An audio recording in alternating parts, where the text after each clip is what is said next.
So, guten Abend. Hallo, hallo, hallöchen. Willkommen zu einem neuen Stream von Mr. The Mario Man. Ja, schön. Wieder eine Woche Pause gehabt, wie gesagt, durch kleinen Familienurlaub, könnte man es nennen, Familienbesuch. Ich war bei meiner Oma. Gib mir eine Sekunde. Mir fehlt hier. Das ist. Ich.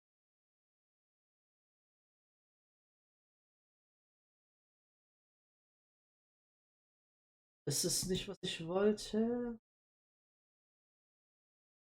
Ah, genau, wartet kurz. Ja, ein bisschen was hat sich. Das hier. Das ist genau das, was ich möchte. Sehr schön.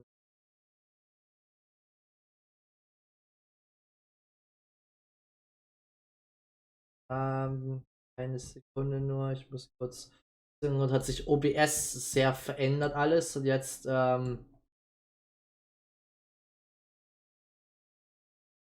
muss ich das alles gerade noch ein bisschen einrichten. Hat sich ein bisschen verändert, nachdem ich im Verlauf der letzten Woche war ja großer Data Leaker, das ist ähnlich bei Twitch, also habe ich mal wieder mein Passwort und so geändert. Das heißt, jetzt muss ich es neu mit OBS verbinden und deswegen glaube ich, hat OBS sich ein bisschen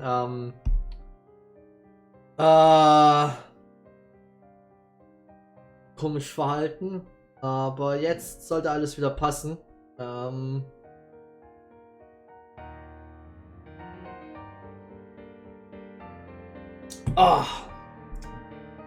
Sorry. Englisch schmeckt wirklich gut. Rockstar Blueberry Pomegranate Acai, Acai, wie auch immer. Schmeckt geil. Ja. Jetzt schon wieder ein bisschen her. Eine Woche. Das oder 2 Wochen theoretisch, weil wir eine Woche ausgesetzt hatten. 2 Wochen her, dass wir gespielt haben. Beim letzten Mal haben wir nicht wirklich viel. Halbwegs viel gehabt. Wir hatten eigentlich nur die Szene zum Ende des Chapters.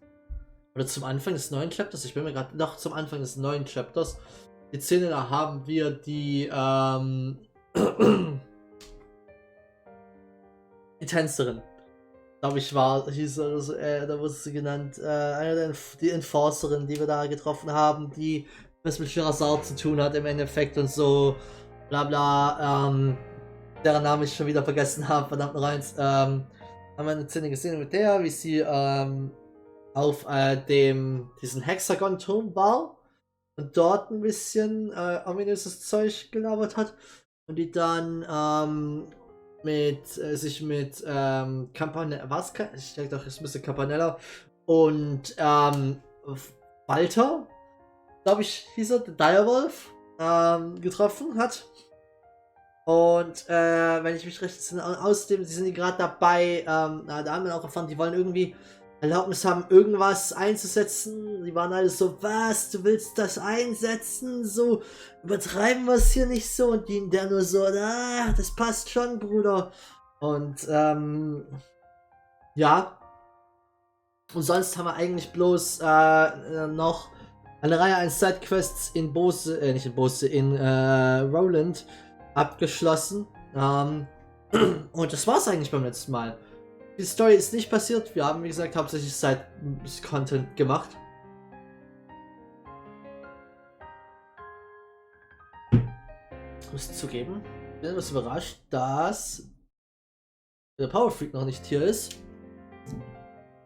Normalerweise würde der Legend of Heroes Stream nicht verpassen. Ich hab. Fuck. So. Etwas, wo ich gerade Probleme habe mit den zwei Projekten, die ich habe. Für Alien Isolation muss ich meinen Controller abmachen, weil aus irgendeinem Grund mir das Alien Isolation, wenn ich den Controller anhabe, nur Controller-Steuerung anzeigt. Ich muss das Spiel kurz neu starten. Aber hier spiele ich halt mit Controller. Das heißt deswegen, ich vergesse oft, den Controller anzustecken wieder. Und dann kommt mir diese Situation, dass ich in-game drin bin, das anstecke, aber das reagiert, erkennt dann den Controller nicht mehr. So, jetzt erkennt es den Controller, glücklicherweise haben wir nicht diesen Fehler, wo es dann für Ewigkeiten den Controller nicht erkennt. So. Wir haben übrigens schon 191 Speicherpunkte, wenn ihr euch das mal anschaut.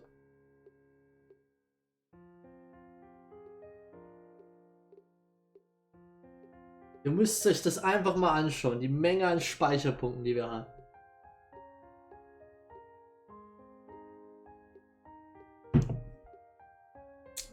Da haben wir angefangen. Am 31.03. haben wir angefangen.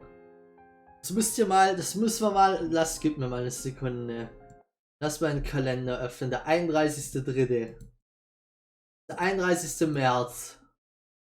Und das sind es jetzt 1, 2, 3, 4, 5, 6, 6,5 Monate.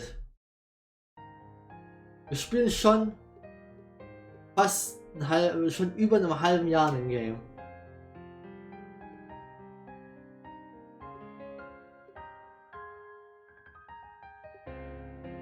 Ja.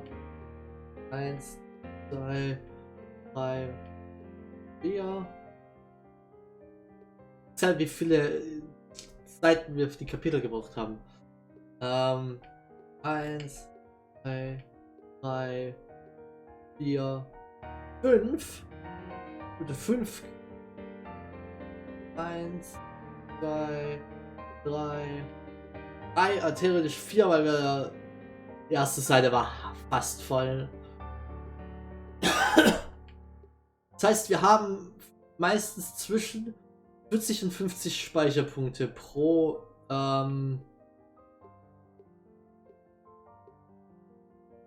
Chapter. Wir haben schon 10 davon gefüllt.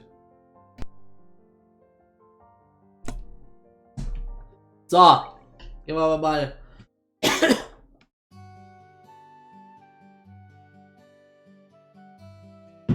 Wenn man das jetzt genau nimmt, heißt das, wir haben statistisch gesehen circa ein Viertel des Chapters rum. Ich zweifle es an. So, wir haben das hier, wir können. Stimmt, wir haben beim letzten Mal doch Pepper Pottage, genau war's. Cures KO und tut 4000 HP wiederherstellen, was insane ist. Es ist super gut. Deswegen, also das haben wir bekommen unter anderem in einer der Sidequests. Wir haben, lass mal kurz nochmal nachschauen. Wir hatten, welche haben wir gemacht? Wir haben die Fishing-Spots abgeschlossen. Da haben wir noch ein, zwei Fishing-Spots gefunden an Stellen. Zum Beispiel an der Stelle, wo wir den Boss dieses im Mistwald den Boss besiegt haben. Wir haben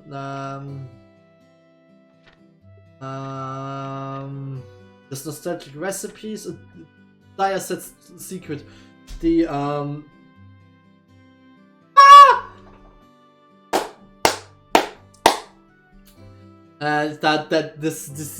diese Potion, die einen gewissermaßen resistent zum Trinken macht, zu Alkohol macht. Von Anton, der hier mit einer ausgehen wollte und sie beeindrucken wollte, indem er sie an den Tisch trinkt. Aber ja, das ging relativ gut. Das hat man nämlich direkt alles. Das war lustig, aber was ich sehr, sehr lustig finde, ist ganz unten rechts Summary of this Job. Einer ist ein Monster. Genau, Wine Commission haben wir auch eine Reihe. Wir haben wieder eine kleine Reihe an Blue Blanc Quests gehabt.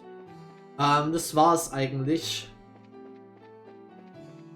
So, und dann sind wir eigentlich jetzt noch. Lass mich kurz mal schauen, ob unser Team richtig ready ist.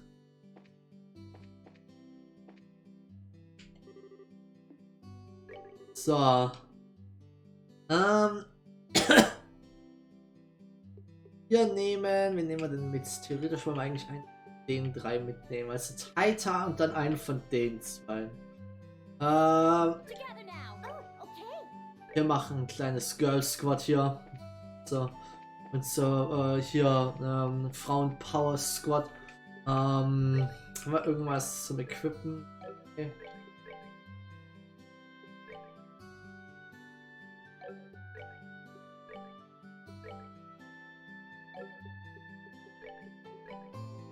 Apartments.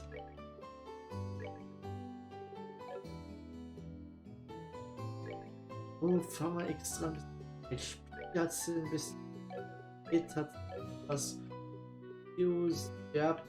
Aha. Ja, das sollte passen. Und genau, was hat. So, ihr müsst so viel Wasser drin. Ich glaube, er hat sehr viel Wasser drin. Lass mal schauen.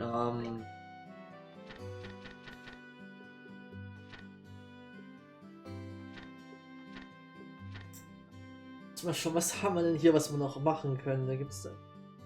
Aha.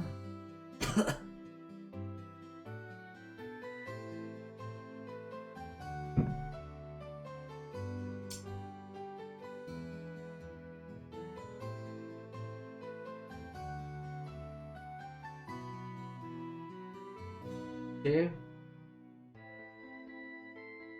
Okay.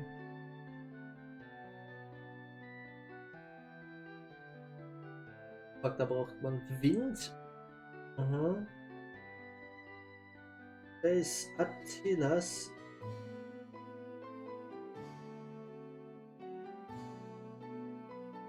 Das ist der Unterschied zwischen Attilas und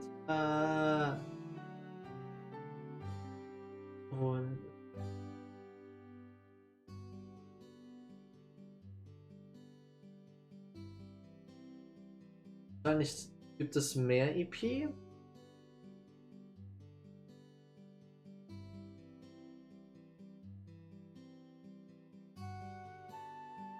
...22 Wasser, 12 Wind und 6 Space.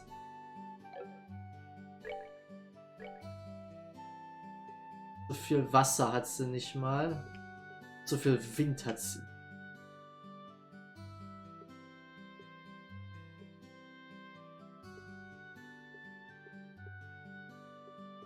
Guten Tag, ich schaue gerade nach. Wir haben ja gewissermaßen sehr starken Fokus mit Chloe. Ich habe jetzt mal nachgeschaut, was wir so für Wasserzauber haben.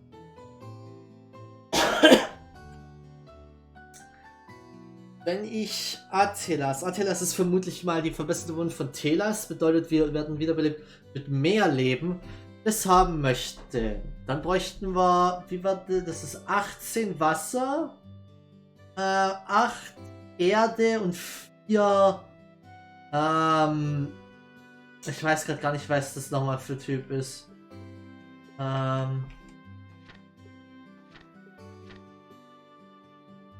Space. Ich dachte, nee, ich dachte, Geld wäre Space. Verdammt noch eins. Aha. Time, okay. Okay, ich brauche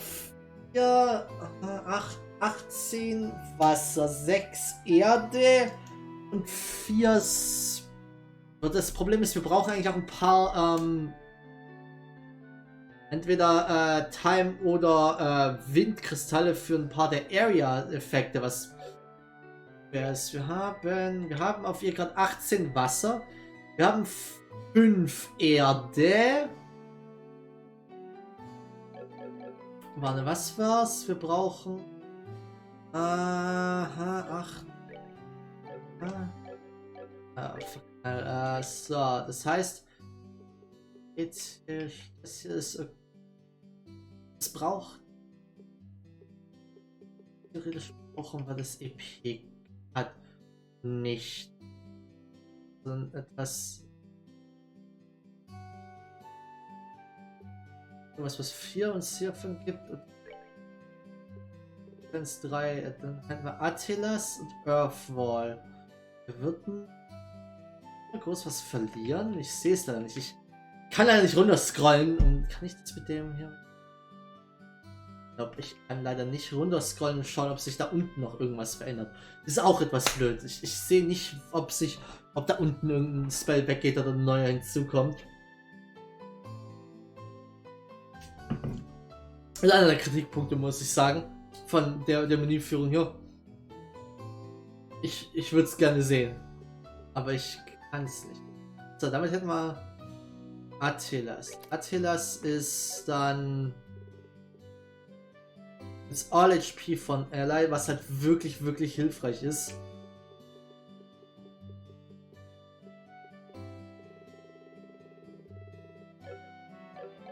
Was hätten wir noch? Wir hätten noch alles weitere brauchen wir halt noch mehr Wasser gewissermaßen und viel Wind und ich glaube, wir können nicht. Es ist, glaube ich, sehr schwer, Atelas und sowas wie Latier All aufeinander zu bekommen, weil wir brauchen dafür 5 verschiedene Kristalle, 5 verschiedene Sepif-Arten auf einer ziemlich hohen Höhe.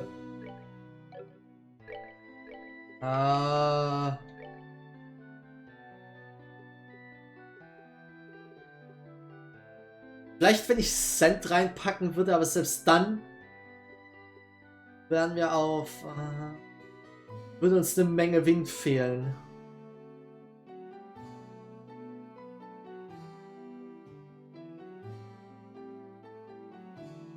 Könnte das hier geben oder statt dem hier?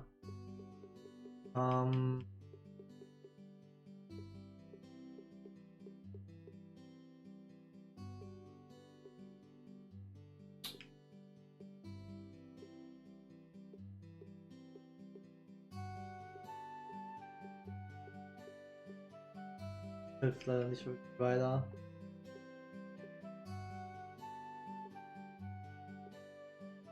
Okay. Dann gehen wir hier wieder Sleep? Ich glaube, es war Sleep. So, aber zumindest haben wir Atelas, was wirklich hilfreich ist, auch wenn es eine Tonne an an EP kostet. Warte mal kurz, kann ich theoretisch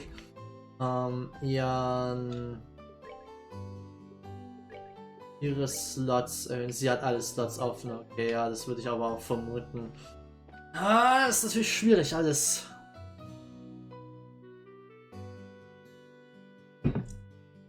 Das ist die einzige, die ich wirklich so auf eine sehr fokussierte Sache spiele. Wirklich mehr auf die,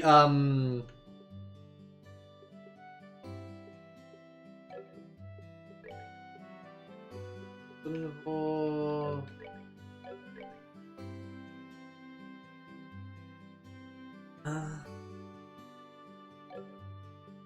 Dass ich wirklich hart auf eine Sache fokussiere. Zum Beispiel Estelle, wenn man sich das anschaut.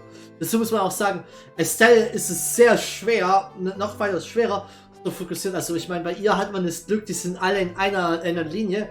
Estelle hat ja zwei Linien. Da ist es weitaus schwerer, das irgendwie hinzubekommen, dass wir so hohe Werte bekommen. Bei Sherazad geht's, weil es bloß eine Verbindung hat gewissermaßen. Mit dem. Chloe, wie gesagt, eine ganze Linie. Und hier ist es halt wirklich, zum Beispiel, Titan ist absolut nicht dafür ausgebaut, krasse Spells zu haben, weil da ist so richtig endkrasse Spells zu haben. Auch weil wir nur so kurze. Wir haben 3 Lines, das ist nicht so ganz gut, aber ja, mit Chloe kann ich versuchen mal ein bisschen gezielter auf die Big Boy Master Spells zu gehen. Ich könnte vielleicht sogar Computers bekommen.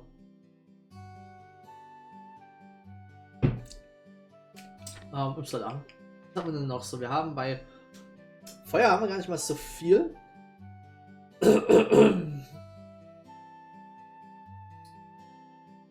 Weapon Breath, Volcanic Rave, von den ganzen, diese ganzen großen Spells, die kriege ich aber auch nie irgendwie zusammen. Aha. Dark Prominence. Da braucht man halt auch wieder sehr spezifisches Zeug, das kann dann aber auch wieder nicht jeder.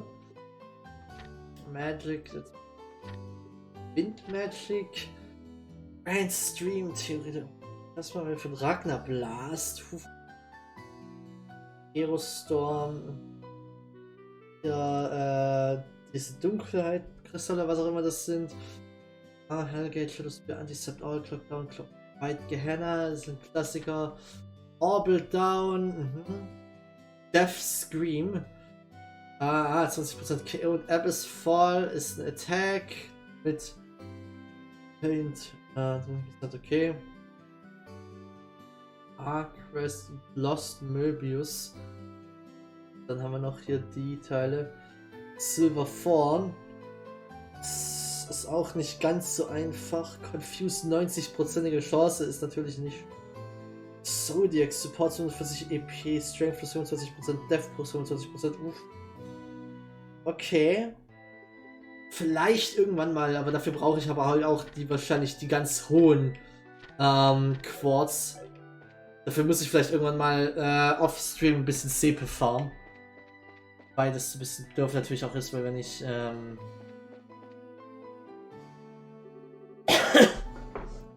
weil ich dann ein bisschen auflevel, aber ich weiß nicht, ob ich super groß overlevelt bin.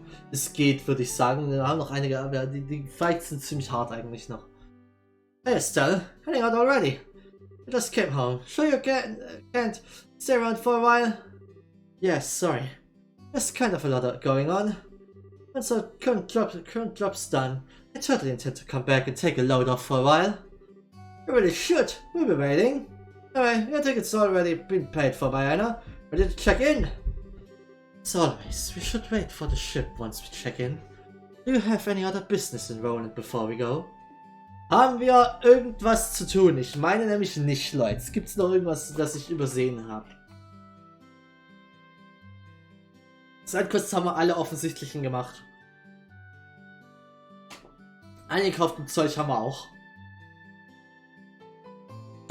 Dieser Punkt, wo ich tendiere oft dazu, so vor diesem, bin mir gerade nicht sicher, ja, es passt schon, es sollte alles passen. Dieser Punkt ist immer eigentlich, ich bin oft so, dass ich gewissermaßen vor diesem Part, wo wir dann losfliegen in den neuen Bereich, aufhöre. Das ist immer so ein doofer Punkt, um anzufangen, weil was jetzt gleich kommen wird, ist, wir sind auf dem Schiff und wir werden mit jedem Charakter reden. Was auf theoretisch coole Übung. Ich kann jeden Charakter nochmal mich reinfinden, aber gleichzeitig ist es, ich bin absolut nicht mehr drin vorzulesen. Deswegen muss ich mich echt anstrengen für jeden Charakter. Übrigens, ich hoffe, ihr appreciated den Titel des Streams. Das ist derselbe Titel wie der letzte Stream, nur mit dem offensichtlichen Zusatz.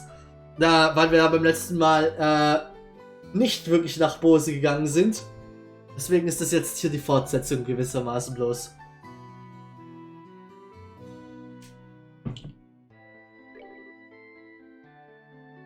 Alright then. I give the guildhouse a ring and call the other members of your team. The sales team checked in for the flag and waited for the airship. Beep, beep, beep. Die Eisenbahn. Ich weiß nicht, was so ging. Ich erinnere mich noch längst nicht. Zu lange her. So.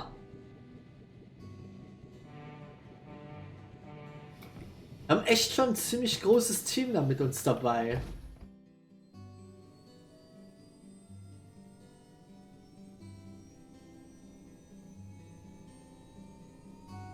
Ich meine, Scott haben wir jetzt auch schon seit einer Weile, aber fast dieser groß. Oh, der Old Man.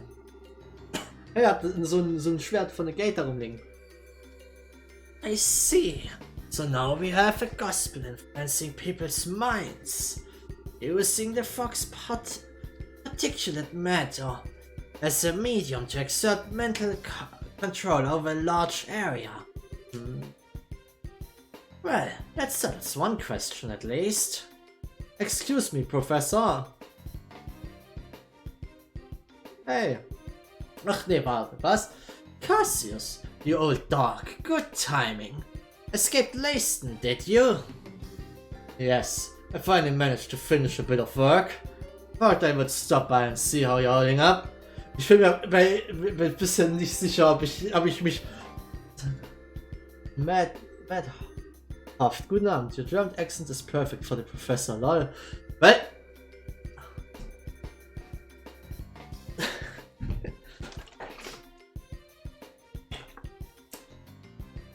You speak German or only English? Shit, I need to bust up my English skills now. So rare that the English viewer comes around these parts.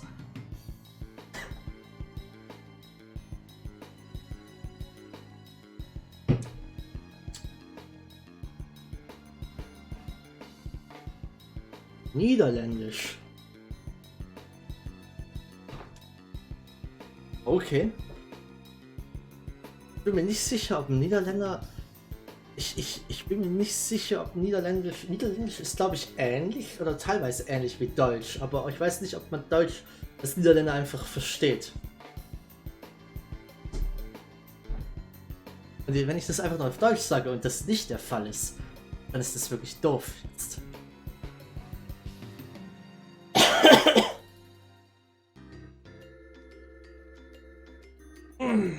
Okay. So, should I continue in English? I'm getting nervous.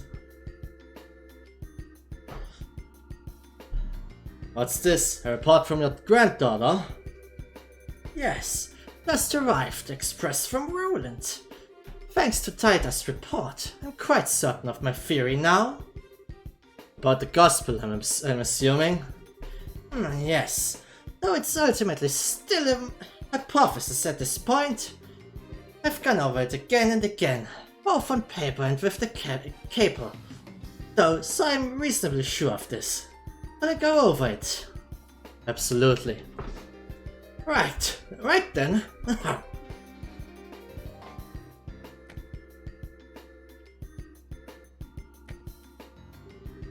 So, what we've been calling the Gospel's Orbital Shutdown Phenomenon.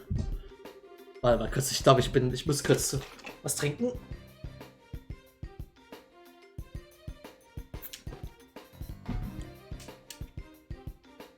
Tell me, what do you think it is, based on what you've seen and heard?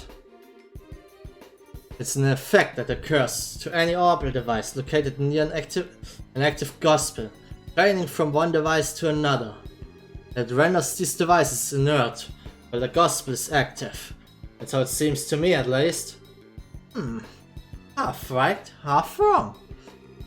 What you're describing is closer to the orbital art anticept. That shorts out the internal quartz circuits of an orbment, temporarily suspend its functionality. The phenomenon generated by the gospel, however, is fundamentally different. It steals all the orbital energy formed in an orbment, down to the very last jewel. So it's more of an orbital absorption phenomenon then? Yes. To make a comparison to a combustion engine, it's like siphoning out the petrol. But wait, unless I badly misunderstand physics, it means the gospel should absorb and store all that power, correct? Good eye, lad. You've noticed a very important fact. So, I've measured the gospel after it absorbs energy, but the gospel does not actually hold any of it. Not even a single EP's worth. Nicht ein single Mana-Punkt. Is it possible the energy is being vented into the wider environment? No, not at all. The energy disappears. Completely. Utterly. And, quite impossibly, thanks to thermodynamics. Furthermore, these new gospels the Stealth group has been encountering, every time they're encountered, they cause unbelievable phenomena even our best orbital engineering can't explain. It's unclear how they are causing such effects, but I can say one thing with confidence, and that is, they are too small. I can say with absolute certainty that any device enabling such massive effects could not fit into the palm of one's hand. Even if the society somehow possessed technology centuries ahead of our own, nothing that small could contain that much potential energy. I think I'm starting to see where this is going. You're saying the gospels must be terminals, then access points of some sort. Exactly! The only function the gospel unit itself has is an ability to manifest an abnormal warp in a local orbital field. That warp then resonates with any local orbital devices, expands and draws energy from the devices. Energy then disappears through the warp. Well, no, it does not disappear. It is sent elsewhere. And whatever is located elsewhere is capable of causing the impossible effects we've seen. You know, I hope I'm misunderstanding this. I'm afraid you get a passing grade here, old friend. The society can use the gospels to draw out and spread the power of whatever this thing is. Spreading the influence of a mysterious force. No wonder the society named them gospels.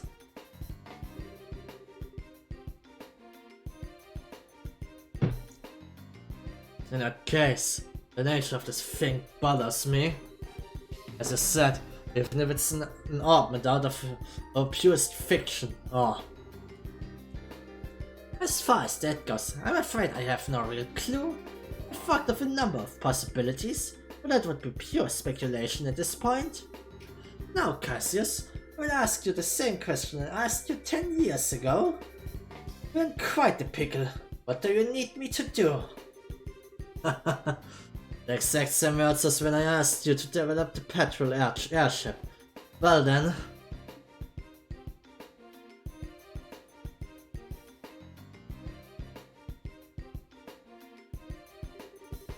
The key, I think, must lie in this warp the gospel creates. Russell, can you develop some kind of plan or method to stopping the resonance, the spread? Fuck you, Dad. I'm just about done with my current invention anyway. I'll get to work as soon as I'm done with that. Okay, die Gospel sind bloß Terminals, die verbunden sind mit etwas, das diese ganzen Phänomena erschaffen kann. Es muss ja irgendwas Größeres sein, weil es alle möglichen verschiedenen Dinge an Phänomenen erschaffen kann.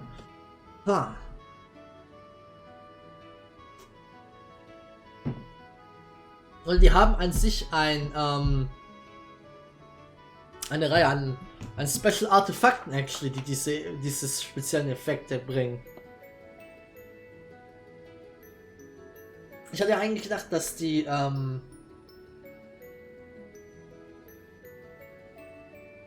Gospels die Effekte von normalen Orbital-Power-Zeug verstärken würden. Aber wenn sie wirklich bloß sowas wie ein Gateway sind, wie so ein kleines Wurmloch, dann bedeutet es ja, dass auf das, wohin diese Gospel führen, diese Kraft haben müssen. Bose has been absolutely peaceful for a while now, it seems. Even the liberal news says nothing of notes happened. That's something to be happy about, at least. Hatten die nicht erst vor einer Weile den Überfall von den Fake hier Intelligence Division Leuten? That's the peaceful, okay. Well, I'm sure the market isn't quite peaceful, at least. Bose market is dreamland for anyone who likes to shop. I thought even the manager of the Edel department store is a fan of the Bose market. I think the pilgrimage journal my husband wrote talks about that.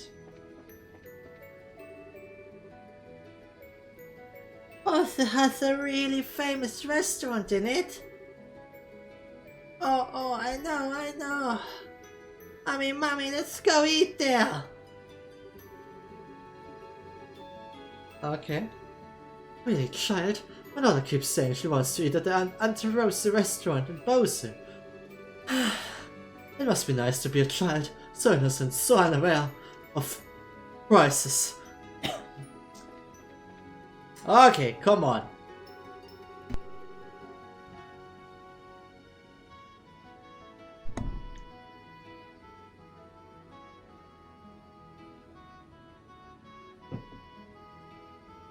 Ah, Estelle. At last we return to Bose, the land laden with memories of our first meeting. Ich dachte, hatten wir nicht Olivia in Roland getroffen? Weil er kennt doch Aina auch. Ah. Bevor ich weitermache, ich muss ganz kurz was trinken. Und was zu trinken holen, mein Wasser ist alle. Und ich muss ja meinen Energy Drink mir ein bisschen rationieren, deswegen bin ich gleich wieder da.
So, da bin ich wieder. Ich muss sagen, Professors Stimme, die hat möglicherweise ganz gut gepasst, aber meinem Hals nicht gut getan.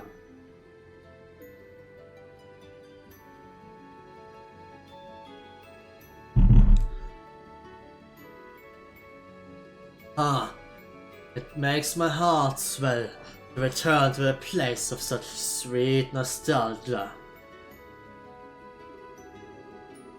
Shocking as it may be, we kind of have to agree on the heart-swelling memories bit.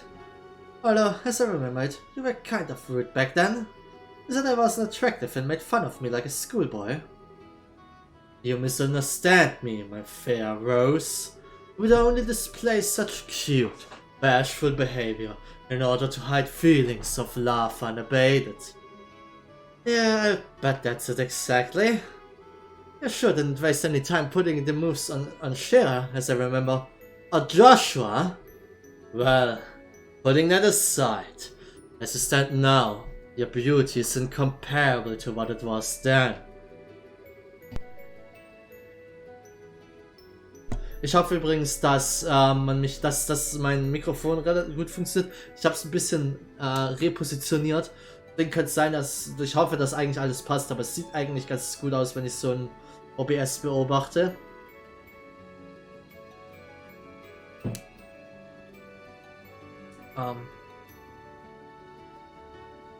Yours is a supple, healthy beauty, with a maiden's gentle virtue. Indeed, you have grown, Estelle. Oh, thank you? Well, when you put it that way, it's kind of embarrassing. Please don't say it like that again. There is no shame to be had in virtue, Estelle. Still, I have but only begun to climb the ladder of adulthood. But you wish to ascend even higher, I would be more than happy to assist you. No, thank you. If I was ever in a position to ask anyone about that sort of thing, I'd be a million times better off asking Shera. Ah, a pity. The thing I could teach. Though, Shera would be the one to... Ah. I'll remind you that I have a very large stick. God damn it, Olivia! Speaking of Bose, I remember that lovely mayor and her handmaiden with the cool gaze. Ah, I thrill at the thought of meeting them again. God damn it, Olivia! Da, da, da, da, da. Hello, Estelle. Hey, Shara. So this is where you went. Oh wait, you want to be alone for a bit?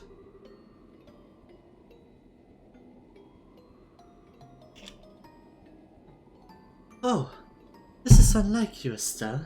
Why so reserved? I want to ask about Luciola, right? Luciola hieß sie. Möglicherweise kann ich mir beim nächsten Stream diesen Namen noch merken. Yeah. She says we met a long time ago, but I don't really remember her at all. I was wondering what she's like, and if you could jog my memory. Let's see. Where to begin then? You have to begin with her stage name, I suppose. Luciola the Bewitching Belle. You could show her audience illusions by dancing while using bells and fans, thus bewitching them, you see. Hers was the centerpiece performance of our little circus troupe. The one that you really brought the audiences in. Illusions. But she used an augment to make them. No, she used something she always called illusion magic, which is apparently some kind of very old, non-orbal art. Luciola was from a family with a tradition of working that art. Was. People who fall in with a traveling circus like ours tend to be one of two kinds. People who had cause to abandon their previous home and families, who would never had such things to begin with. Luciola was one of the former, and I was the latter.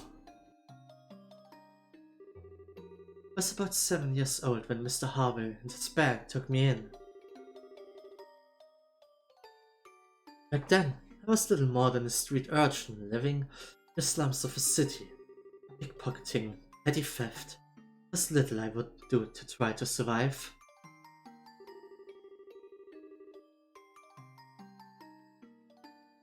They once reached out a hand to me by the troop's leader, Mr. Harvey, and Luciola. They taught me that the little girl who couldn't trust anyone, the warmth of a family. They taught me all sorts of skills that would let me earn a place for myself in the troupe. Dancing, beast handling, tarot reading. Lucilla taught me all of it. But then, 8 years ago, Mr. Harvey died in an accident. Without his leadership, we all just drifted apart and went our own ways. I'd been planning on staying with Luciola, but soon after Mr. Harvey died, she simply told me there's something I must do, and vanished. Hopeless and lost for the first time in years, I turned to the one remaining man in the world whom I still trusted. As you might suspect, it was Cassius, who had already begun working as a bracer. You know the rest, I imagine.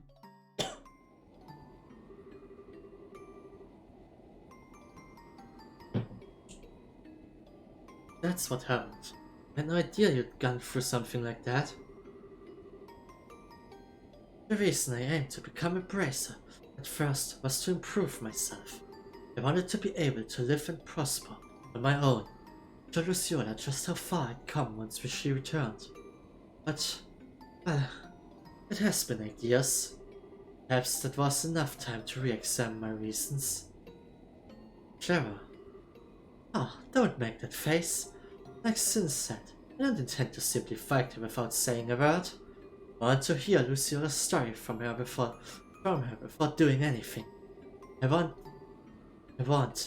have to know what possible reason could have made her associate with the society. Yeah, that sounds good. I've got your back, Shara. Is there anything I can to help? I know, I can always count on you. Still, you've grown quite a bit, haven't you, Estelle? What? That's kinda sudden. I always thought of you as being exactly what I'd expect of Cassius' daughter. I don't think that's quite right or fair anymore, though. What do you mean? Your strength isn't quite the same as Cassius. Cassius has a heart as deep as the ocean and strength like a relentless wave. But you, Estelle, your strength is like the sun. You shine and make others shine just by being near them. But Estelle, you shine like the sun. Ah, ich glaube, das war aus Joshuas Brief bestimmt, glaube ich, meine ich. Vielleicht.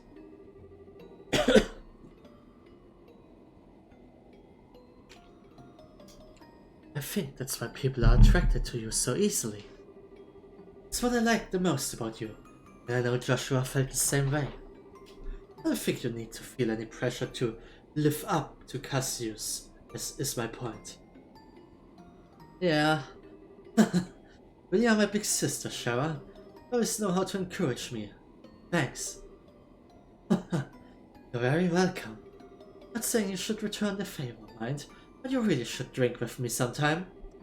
Now that you're a full bracer, you'd better learn to handle your liquor. How is Booze related to... You know what? Never mind. I don't want to know.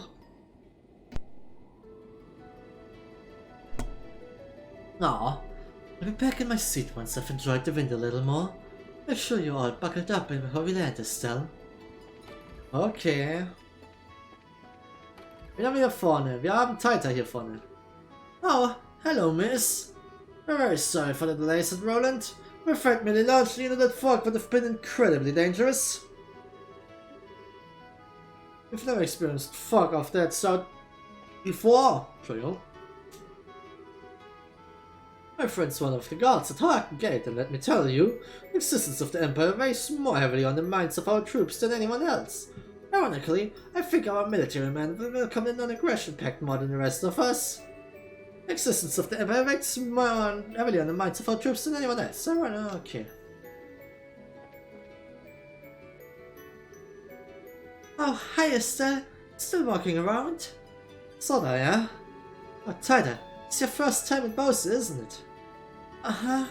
I've heard there's a really big store in Bose. Kind of want to see it. The Bose Market, yeah.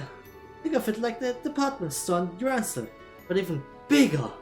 It's actually a bunch of different stores all in one space. It's really busy. Ich erinnere mich absolut nicht mehr an Bose. Also so ziemlich gar nicht.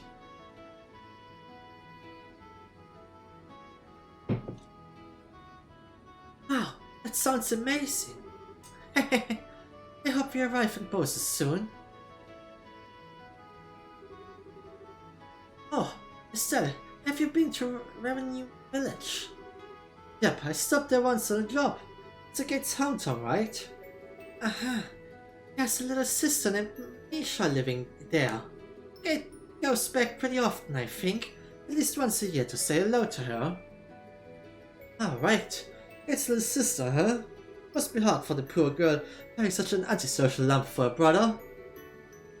Estelle, that's not nice. It can be, blunt, but he's also really nice. Ah, yeah. He's just kind of clumsy and easily embarrassed, to be honest. You know, I bet Misha's a really good person. Whenever Gates talks about her, his eyes turn so gentle. I thought what's wrong. No, it's nothing. I just felt, kind of weird for a bit. I wonder why. Somebody's a bit jealous of Misha, I bet. Ah, Misha, huh? Hope I can be her friend if we meet. Oh, ich würde gerne seine kleine Schwester treffen. Ich meine, im ersten Teil hatte ich das Gefühl bekommen, dass sie tot ist, aber möglicherweise lebt sie noch. Vielleicht aber auch nicht.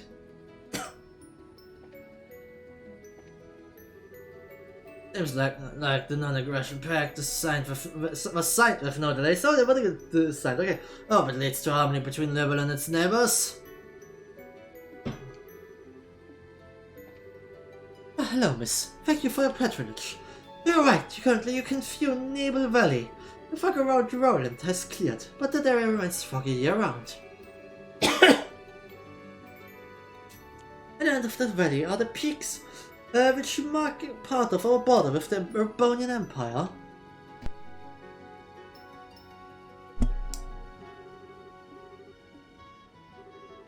Apparently there's some very nice lodgings at the edge of Valeria Lake. Da hatten wir zuerst das Fishing-Abenteuer.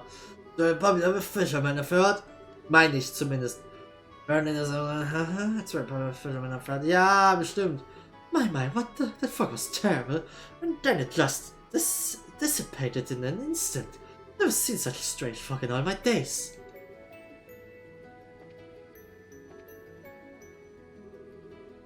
Oh, still, all work this time. You're really growing as a brazier. I'm still kind of a nearby, I think. Like, I'm not even remotely as good with the stuff as that. Well, I don't think you should worry about Master Cassius much. An S-rank brazier is a master of their profession to a degree that they attain the unity of purpose all martial artists seek, after all. To be honest, I don't think I could attain such enlightenment even if I spent my whole life trying. I see. I'll admit, it's kind of hard for me to understand how incredible my dad is, but... Actually, Sin, you mentioned the whole unity of purpose idea to Chloe back at the castle. What exactly does that mean? Yeah, I did. It's kinda tough to explain, to be honest. Well, here goes. Master Cassius was once such a transcendent master of the sword. He was given the title of Divine Blade. Today, though, he can wield the staff just as easily as the sword he spent his life training with. Why do you think that is? He practiced really hard? That's part of it, sure. And more than that, it is because he could instantly understand and relate the nature of staff combat to his previous experience. Something beyond what we call skill, above practicing forms and reflexes, above muscle memory. Think of it as a mental state where one can grasp the true nature of all things, control them at will. Sins Stimme ändert sich auch dauernd, so ein bisschen. Da ist mir auch im Klaren, aber ich gebe mein Bestes. The whole concept is what we refer to as unity of purpose. The true nature of all things, huh? This plan to push back the Imperial Army during your war was the same, I bet. Understood the nature of war, of combat, so intrinsically, instinctively, that he was able to construct the plan he did. There would be one more fearsome as a foe. Get it, I think. But that means that even my supposedly unlikely dad was beaten in some ways by the society. In the coup, he was lured out of the country for starters. Yeah, they almost certainly possess someone equal to Master Cassius. Not to know if it's whoever Löwe is or this professor, though. It'd be the guy we know as Lawrence. He was pretty powerful. I don't know. He is incredibly skilled, sure, but I doubt he could match up to Master Cassius. Besides, his key. His soul, he did not have unity of purpose, not in the way I have spoken of. He is a blade, charmed in one specific way, by the coldest frost, tempered to perfection, untouched by anyone. That is the sense I got of him in the arena, at least. Yeah, I get what you mean. He hasn't shown himself, but I figure he's got to be up to something. He did seem to have some kind of fixation on Joshua. It wouldn't surprise me if they know each other from Joshua's days in the society. Between him, me, and Jarasar, we've all got some strange ties in our past to this group. Wonder if this is the guidance of she who dwells above. But it reminds me, then you were put to sleep with the rest of us. You see a dream of some sort when that happened. Yes. It was a dream of my days at the dojo. I realized that Kilika has changed much over the years to start with. Even in a dream I had to laugh at that. So Kilika's always been, like that? Yes, like that is a good way to put it. I always thought it was unbelievable that she and Walter of all people had gotten together. Huh? That was a slip of the mouth. Sorry, but forget that. Please. Yeah, sure. What the fuck? Up next is Bose, the closest area to the Empire on Nebel, huh? I had to get a look at the famous Hagen Gate sometime if we can.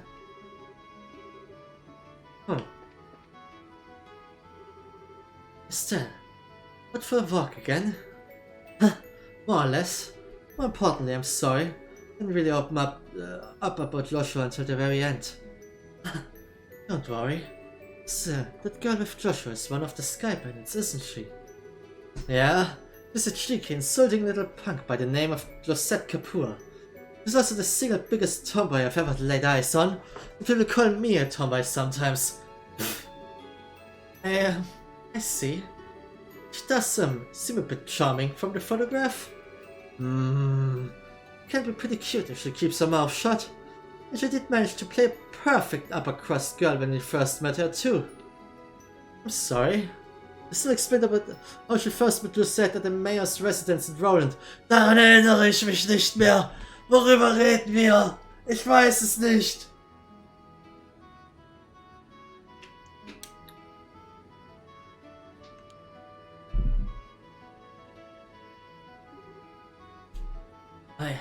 I see. It's impressively dexterous, if I may say so. Well, it does make sense since she's apparently from a Erebonian nobility. Putting on a face like that is her specialty, I think. Either way the layers though, and like I said, at the core she's a cheeky, restless little punk. Still, from what I've heard, I can't really find cause to hate her. I suspect that if we found a chance to talk, we might have quite a lot in common. Yeah, I can't see that happening. We'd slide off each other like oil and water. Our personalities wouldn't fit together, trust me. Maybe. Oh, sure, you were put to sleep with us back there. You have some kind of dream. I did. It was during the 100 Days War. Was during the 100 Days War. During the war?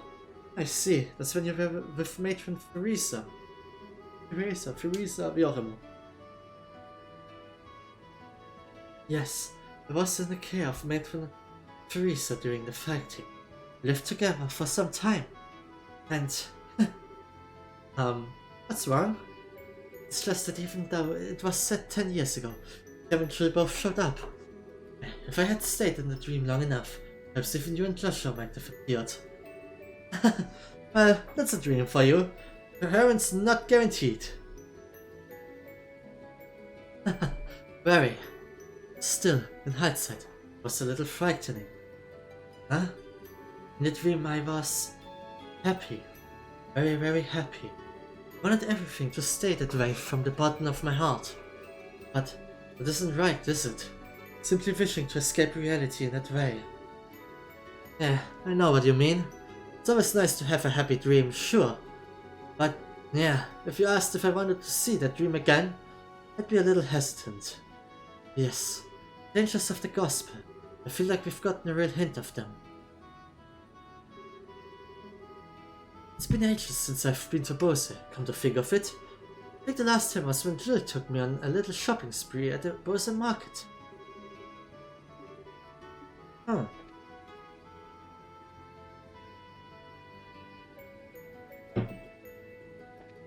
Okay.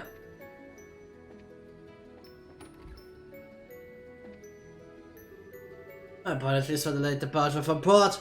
So I've been a captain for years and I've never seen fog that thick. Even the lights that full beam couldn't burn through it. Flying it would have been impossible, even for me. Badum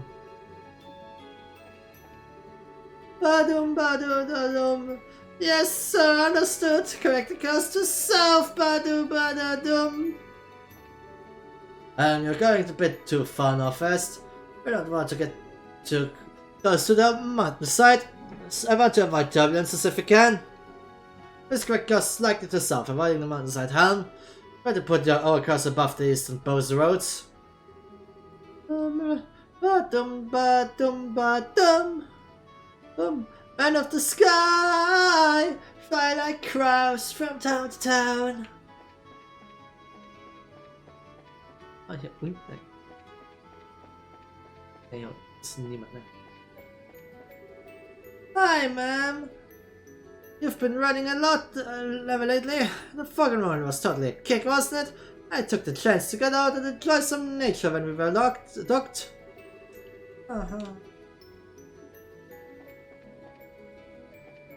Okay. Hey, something wrong, the gate? It's nothing. You're still wandering around the ship. Yeah, basically. Oh, you're from Revenue, in the Bose region, right?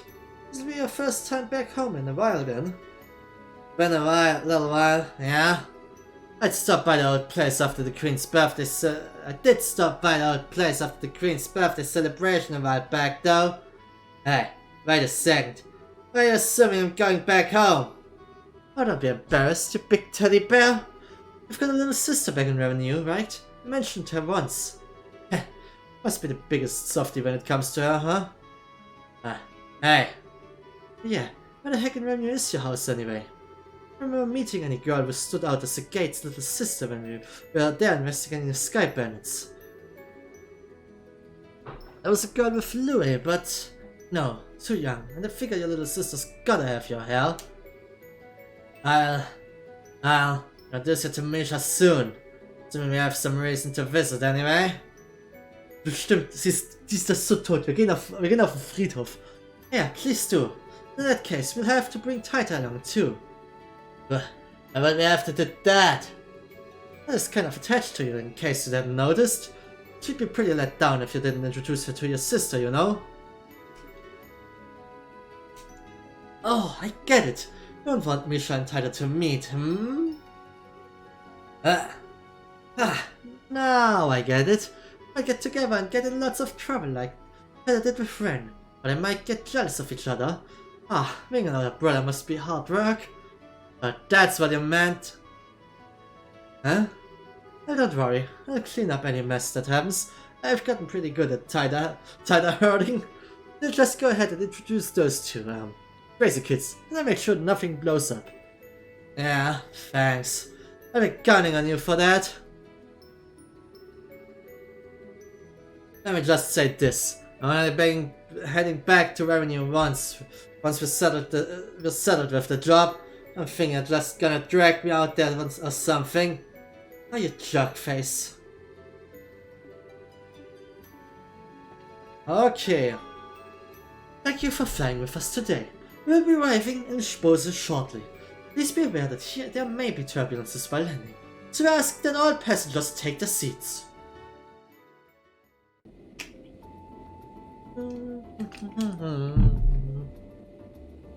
Oh, das Bose-Lied.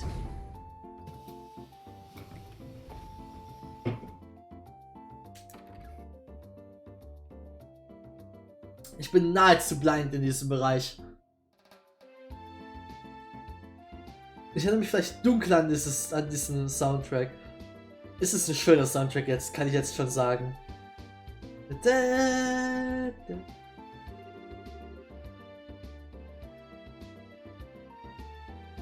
What the fuck?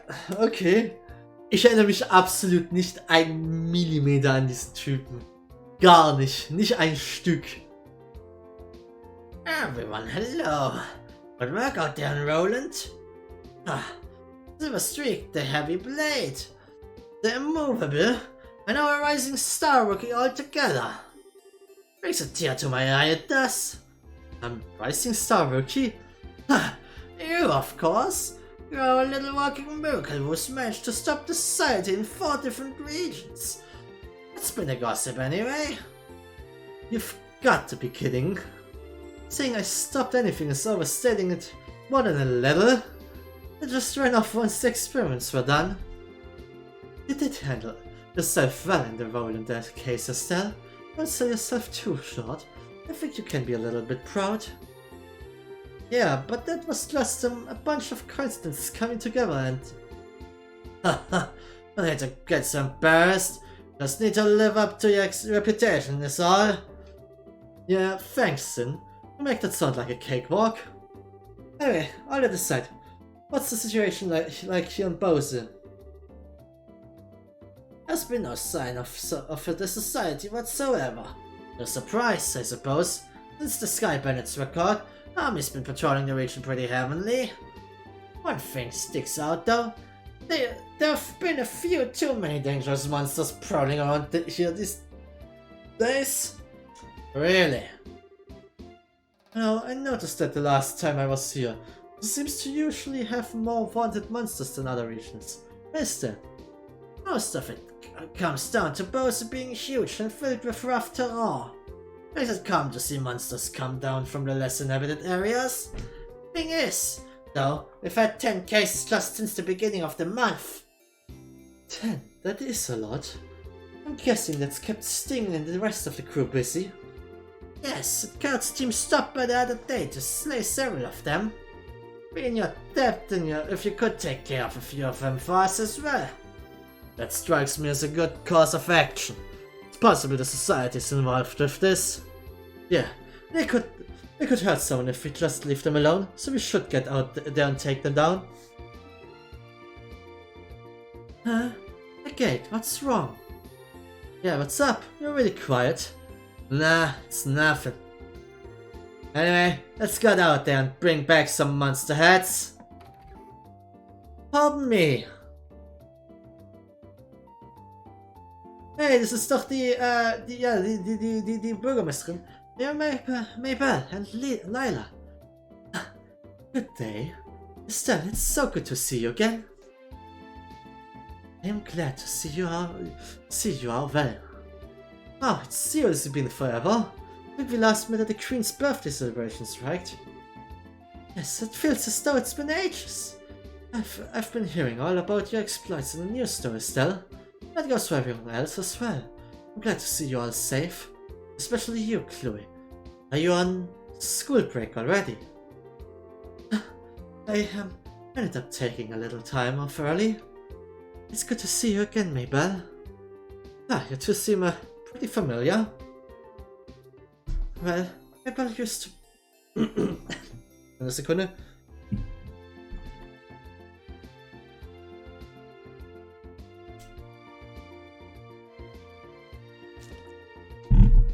Well, Mabel used to be a student at the academy.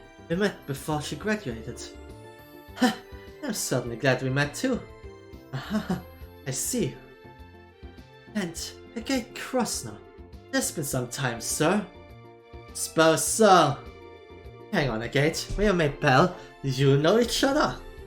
Oh my, yes. I've relied on Mr. Crossner a number of times for various jobs only he could do. And 10 years ago...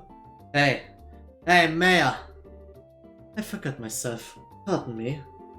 Regardless, I simply wish to stop by today to welcome you back. From the sound of things, you're pursuing an international criminal syndicate which threatens the safety of the entire country. An international criminal syndicate? Sometimes they feel more like a society of supervillains, but that's one way to think of them, yes. So far as the city of Bose is concerned, the threat these criminals pose is not someone else's problem, it's everyone's. If I can do anything to assist you in your investigation, anything at all, you only need to ask. Können wir freie Orbel-Zeug bekommen? Wäre ganz cool. Thanks. Thanks. If you need help, we'll definitely ask. Ha! I'm expecting a lot from you, Mayor. Excellent. Now, I'm afraid I must excuse myself here. Should anything come up, please come visit me at my residence. Pardon us.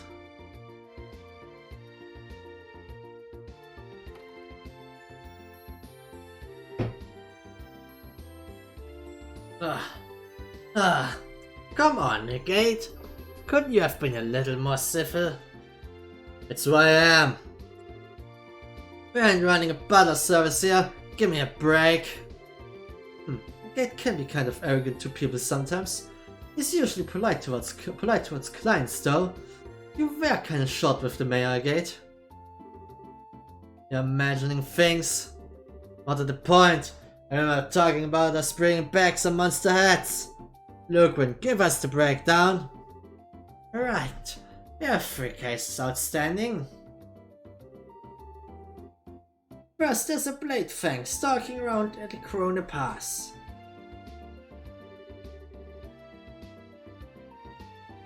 Das sind noch mehr. Corona Pass, Tower, Snibble Valley, Imperial Wreck, the rarest missing. Okay. We've also got a ghost epitaph in Nibble Valley. And finally, an octobone racing hell at the Emerald Tower. Okay. Get those written down. Alright. Monster slaying, the perfect task for my great sword. I'll be taking charge of this time around. Huh? You are a Bose native, my good heavy blade. You're probably the best suited out of all of us. I have no objections. Ha! Decided then? Go ahead and pick us a team, Estelle. Been suspiciously gung-ho about this, you know? Okay, please show your party. You may choose two of mine. I was like,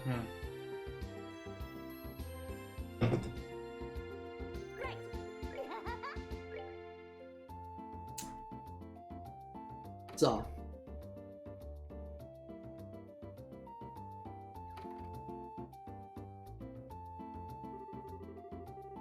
Okay, so, if we're going all over the region to find these wanted monsters, since we're out, why don't we stop at the Revenue Village? Yeah! Why are you looking at me like you're expecting something? I do want to see your hometown again. Do you not want to? Alright, no. Let the sellout gun drop first, including hunting these monsters. Aww. You're unfeeling, Claude. Come on, Titus here. Will it literally make your head catch fire to be nice for once? The hell do you even... Estelle, it's okay, really. It's only normal that we should put work first. Okay, I'm sorry for prodding you. Nah, and you know, definitely take you once things have settled down a bit. Just be a good girl for now, short stuff. Okay.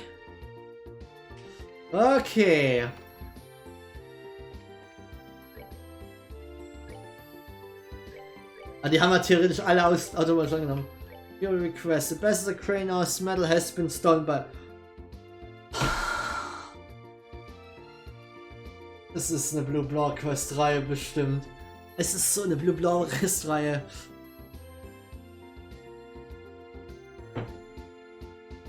Also the crane house metal has been stolen by someone. The Rebellion Ambassador will request immediate and full support of the Bracer Guild. For details about the case, please inquire at the following address: Rebellion Embassy, contact Frieden Hotel, room 203. And the missing lady, the young lady has gone missing. Please find her immediately.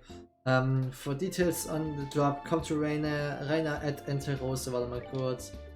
Medium, low. Okay, medium. The rarest flavor. To develop a new dish, I need tangy, poultry, bird eggs, gummy eyeball, juicy bone, curated fawn. Okay, thanks. Please listen. It's entirely to Grenada and Tarosa in the Bose North Block.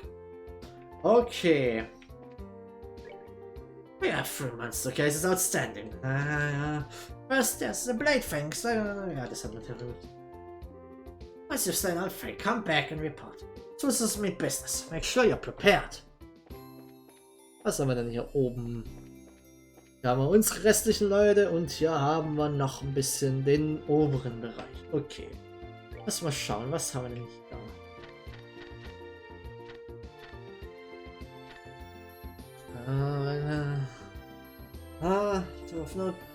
Has extremely strong direct attacks. Check armor thoroughly.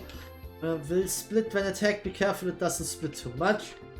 Aha, so das ist eine check hier in advance. Okay. Okay. Okay, wir haben Antirose, haben wir einige Quests. Wir haben hier, was haben wir denn hier für Daten? Warte kurz. Hier rüber. Wir haben hier Hirsches Ball. Welcome. Sit anywhere you like. There's plenty of room.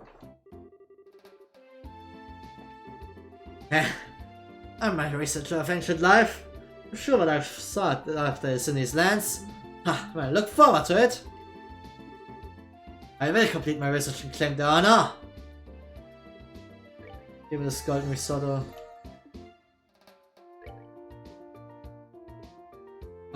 Sit down. 5000 HP all, kills KO all. Uff, das ist ziemlich gut.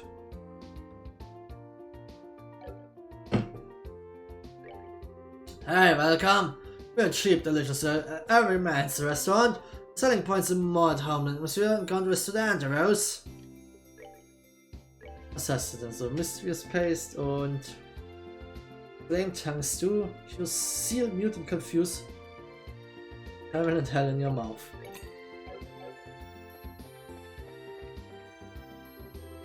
Welcome, so they were like. There's plenty of room. Ach warte, das ist die von unten. Ist hier hochgelaufen. So, was haben wir denn noch? So, wir haben ja in der Mitte den großen Einkaufsblock, da gehen wir später hin. Hier haben wir die Antirose. What to buy today? Sometimes it feels like the world's so dull. Shopping is my only pleasure. Oh, hier geht's. Warte mal kurz. Erstmal Tactics, da müssen wir noch mal ein bisschen was. Character Position, Battle Position.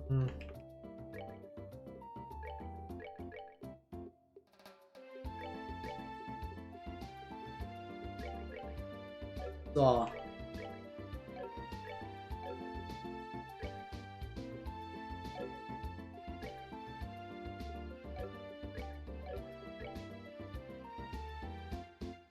Das liegt vor. Okay. Komm, ja, fangen wir an mit Shopping. Ich erinnere mich an Bose so ziemlich nicht. Antiques are my hobby, you see?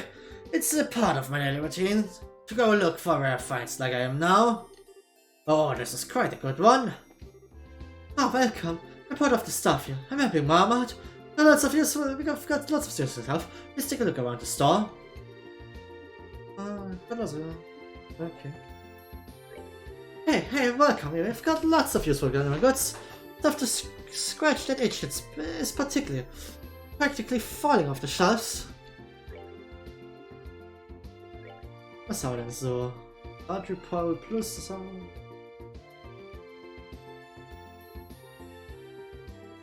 Speed und Movement geht ein bisschen runter, aber wir kriegen dafür eine Menge an Damage hinzu. Sein Movement ist eh stark durch anderes Zeug. Nehmen wir mal die Cleaver mit.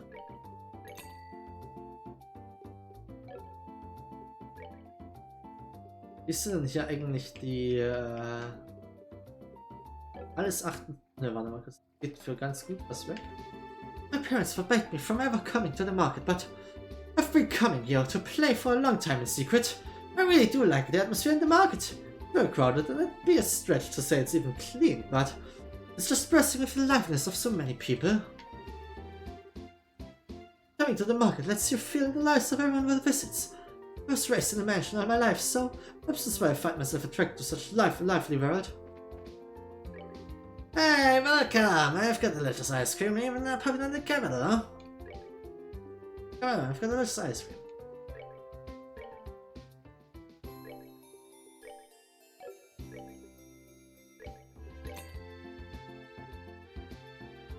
Ah.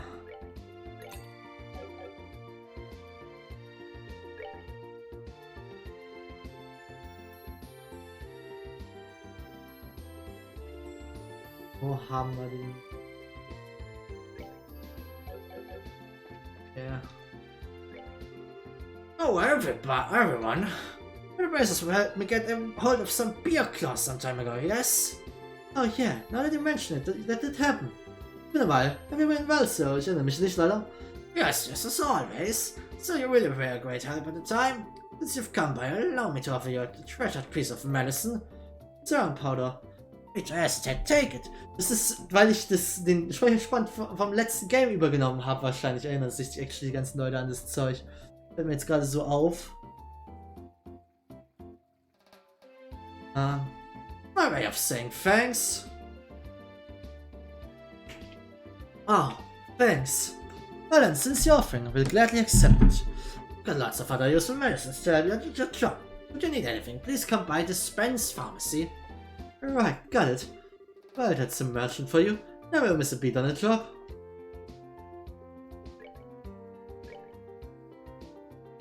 Okay.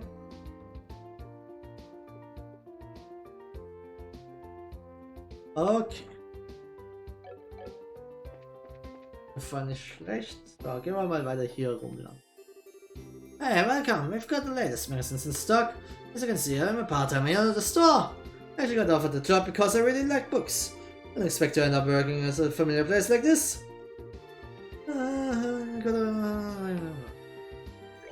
Hey, welcome. I've got old books, textiles, and daily goods. You'll find everything you need at mine stand. Take a look. We've got some new medicine issues.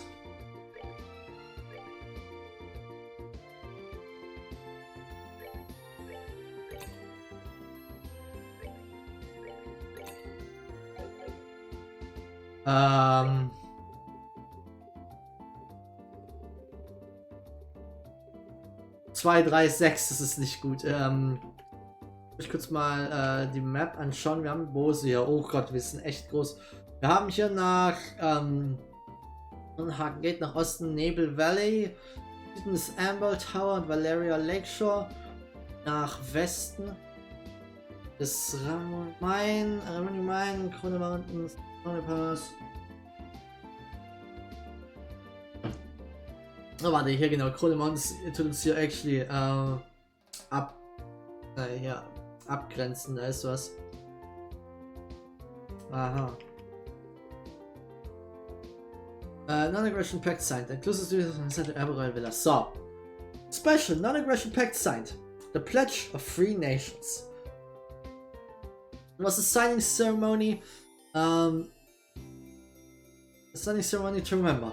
Under the watch of neutral party Archbishop Current, Queen Alicia opened proceedings with an oath of non-aggression. Representatives from the Empire and Republic affirmed their participation, became signatories. The pact now complete, the 3 nations have been brought to a new beginning thanks to the efforts of the Queen. International interest high, but the Imperial Emperor and President Rocksmith of the Republic were unable to attend. VIPs from each nation assembled in the hall, showing again how much attention this pact has drawn.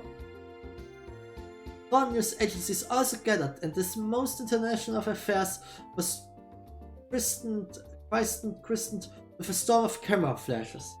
No engine samples provided.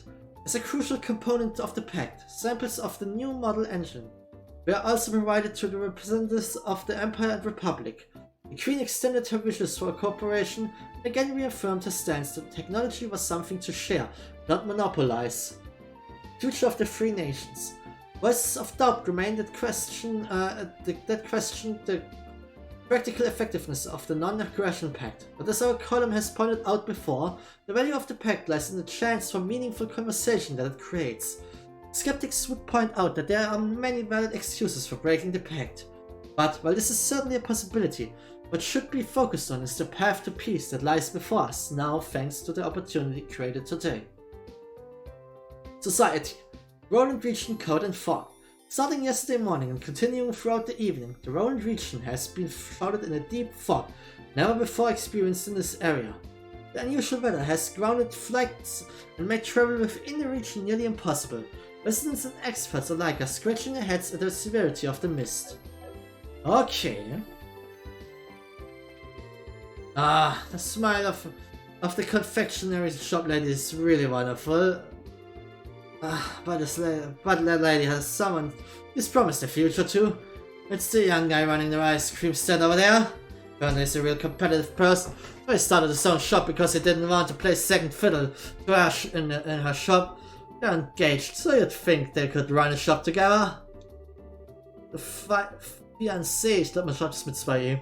The factory shop's owner runs the ice cream stand over there. Since they're engaged, figured they would run both in one shop. Well, as a fan of the little lady, but they're not, but still. Welcome! We've got Castella cake made with the fluffiest eggs. It's a must-try of the Bose market. Would you like one? Stop. Buy. Horner Castella. Und refreshed jelly.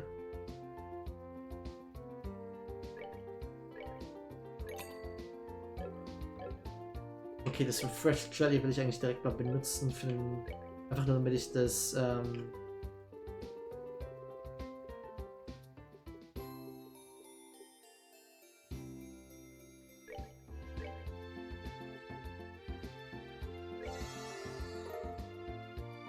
So, was ist das Rezept für Refreshed Jelly? Okay, das ist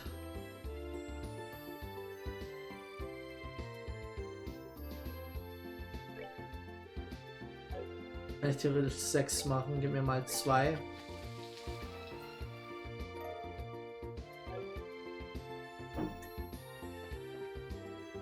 Let's see. Next I need to go check our inventory of carpets. Believe me, I'm not such a slave driver as ever. Wasn't it clothing goods I was supposed to check our inventory of? I've had so much work that it all kind of blends together. There's so many people, I don't even know what to ask. Where on earth could that girl have been living? Okay.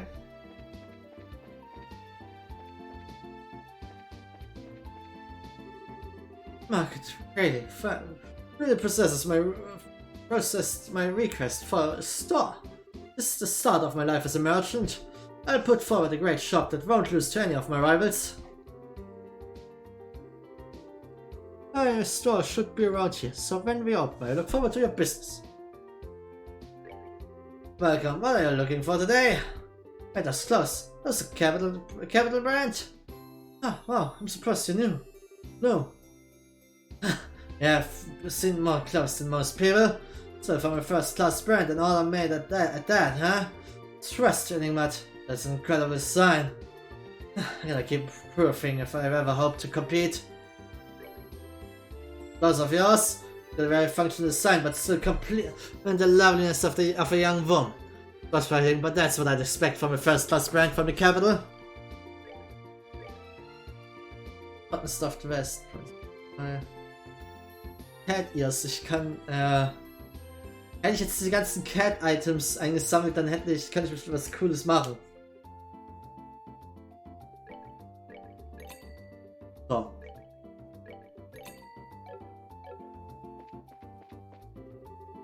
I'm old enough to go shopping all on my own. So you know, I made this song, so I do remember what I need to buy. Cheese, apple and potato, it goes. Huh, pretty great, huh? What should tonight's main dish be, I wonder? I need to decide before tonight's special offer starts. Maybe I should measure to whatever is a special offer today. A potato. Come, take a look. I've got lots of fresh fruit just harvested from around your village. Crop munchers would kill for this stuff. Get it now? Thinking over what to make for dinner, and how about some vegetables from Roland? They pair well with dial steaks. Let's get a fresh delivery from Pretzel Farm. Don't be a creepy sheep. Get in on this. Don't be a creepy sheep.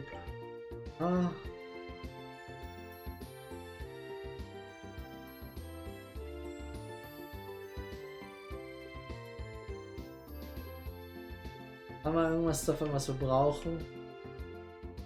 Nope. Lady Bose has been safe and peaceful, so getting products in stock has been totally stable. Thanks to that, our shelves are full of great stuff. Please take a peek. And also check out Buck's store. This is the one next to mine. He's my partner. Okay, deal. So please take a look. Okay. Der hat auch Zeug.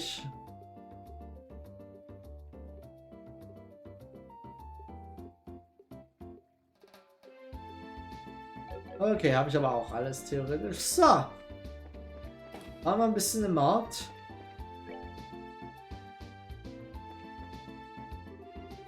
I'm looking for a new side job.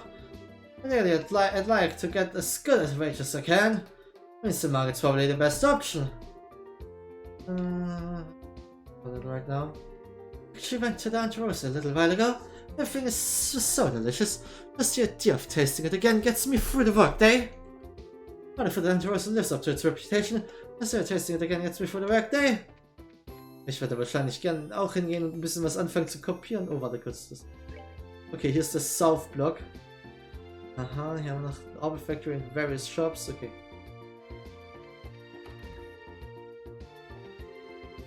Trying to get back to work at the market shortly. Now I'm praying here to ask for success in business. My that sister's been glaring over at me for a while now. Seems astoundingly unwelcoming. Did I do something wrong? The person over there praying. He came to petition the goddess for success in business. Does he not think it is rude to offer up such crude prayers? When he come to a church to pray for success in business? Such selfish prayers. Do you not think it's a rude thing to request of our goddess, our creator? As any of merchants, Bose has taken great care to protect its business for many generations. And the market here is easily the greatest example of that nurturing care. After all, anyone can get permission to start a shop of their own. Oh, understand why so many entrepreneurial spirits come to this land. Thanks to the market, anyone who can get permission can have a shop of their own. Oh, okay. Upsala. Ja, lang geht's nicht so, ja. Ich meine, hier wird wahrscheinlich nicht mehr sein, weil wir die eine Schwester, die jedes von diesen Teilen hat, von draußen gesehen haben. Okay, wir haben noch das Hotel, da haben wir aber eine Quest. Wir haben das andere Rose, da haben wir auch noch Quests. This is the Bose market, eh? Alright, let's just dive right into business. We're going to get a deal with Thunder Rose and I need support from the locals. Warte, ist das Orbit der Dude? Bestimmt der Dude. Mayor's residence, okay, Welcome to our humble home, Razors. I would thank you for your previous efforts. My mistress appreciates them. Mayor Mabel is in the study on the second floor. It's quite busy as always. Please do not distract her for very long.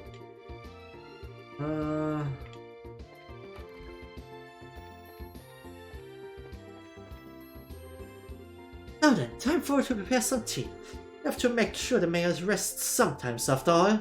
Mayor Mabel has a bad habit of letting her work take over her life. That's why we had to make her tea sometimes. Make her take a break. Now then, okay.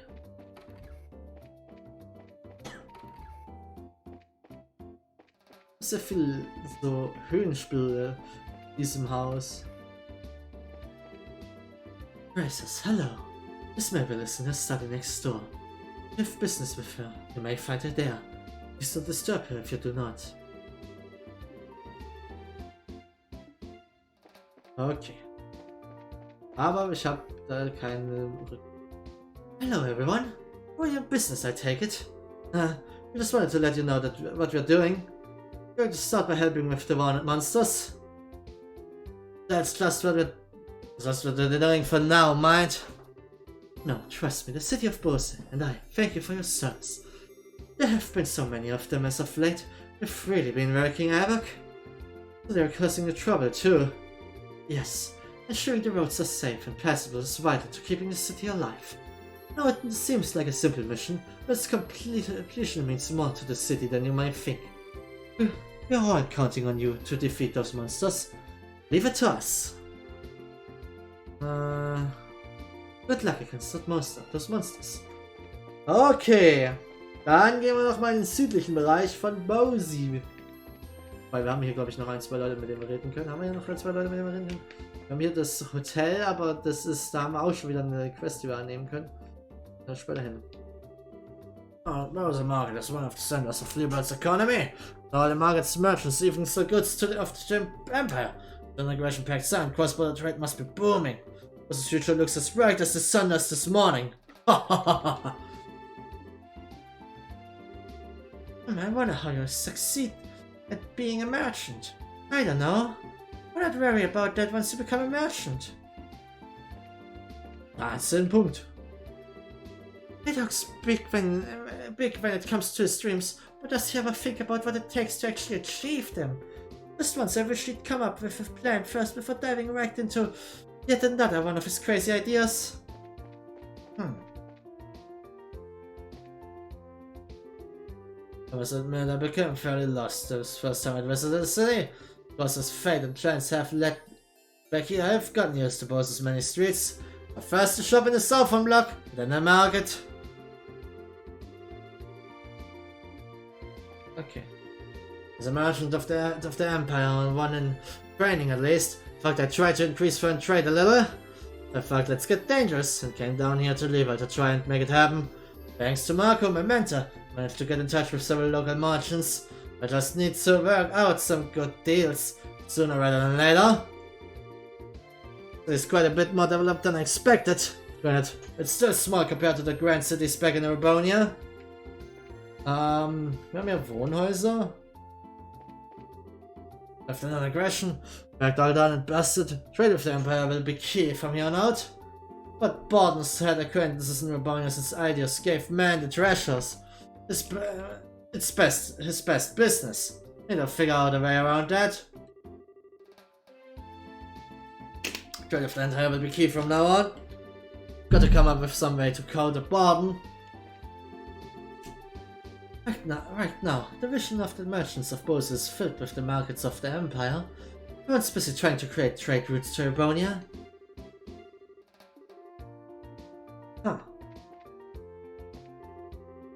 Trade with Urbonia is our family's weak point. There's also been something Borden has been able to do easily. We should leave the market to Simon for now. I think I have a plan. I'll check with Father Borden.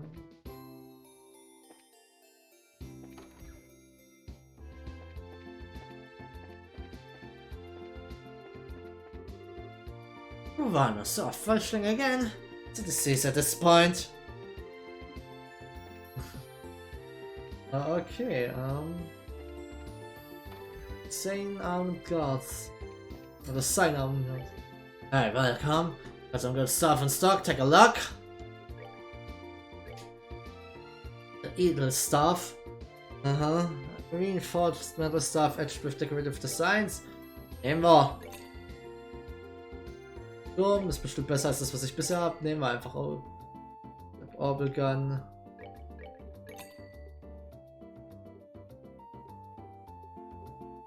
Ancient Text engraved into the blade. Nehmen wir. Ogre Buster. A hunk of iron better suited to smashing than cutting. Launcher. Upgraded Orbital Cannon with an enhanced rifle augment. And blast arm. Bundles with layers of metal plates to boost striking force. Ich hab kein Money mehr. Wir haben actually unser gesamtes Money verloren.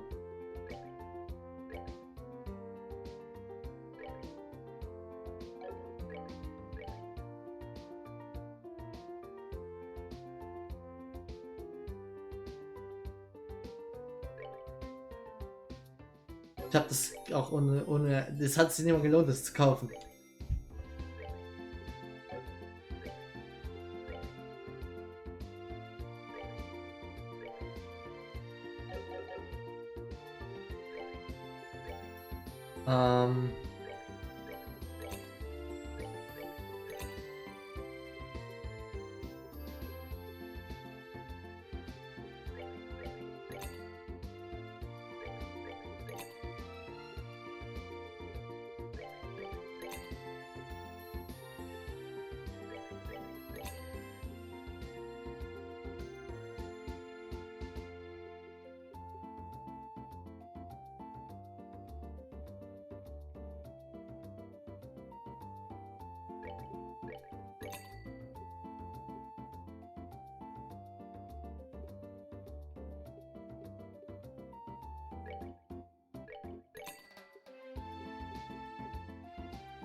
Das, was ich für rausverkaufen kann. Wirklich.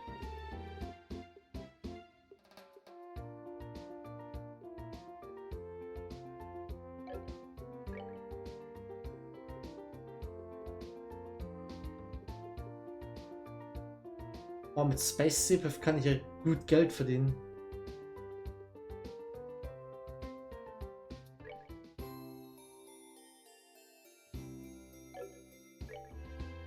Lass mich,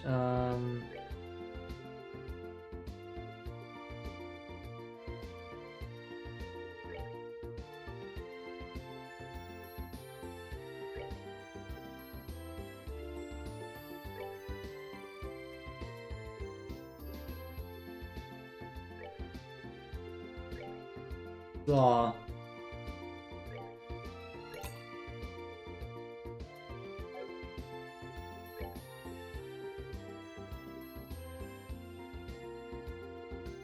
Also Speed würde runtergehen, dafür 50 mehr Verteidigung und ADF. Met with fuck absorbent material. Aha.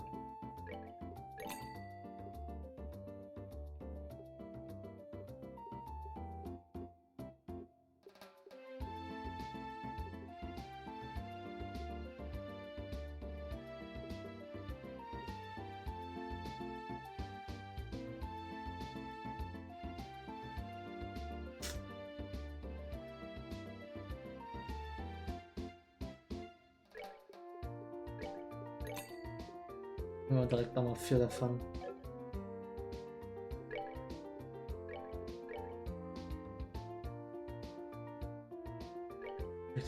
Zu. Diese Agility gibt mir das halt hinzu. Und ich hier halt verliere, sogar ein Movement wird runtergehen. Dafür kriege ich halt, das gibt mir 70 und das hier gibt mir halt 130, das sind halt 60. Das ist fast doppelt so viel Verteidigung, was ich dazu bekomme. Ah, ja, komm, das ist ein bisschen zu viel mehr, als dass ich es einfach ignorieren kann.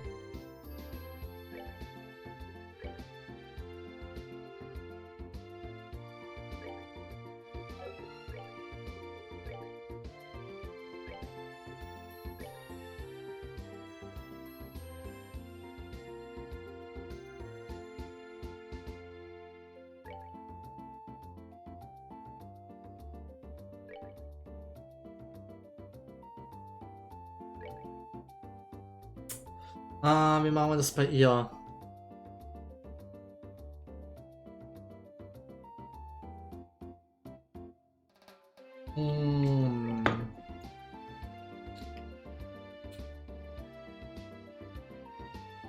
Das passt für sie eigentlich, ganz ehrlich. Was gekostet?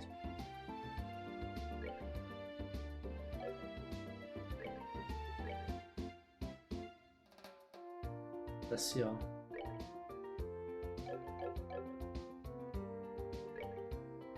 Zahlen wir noch.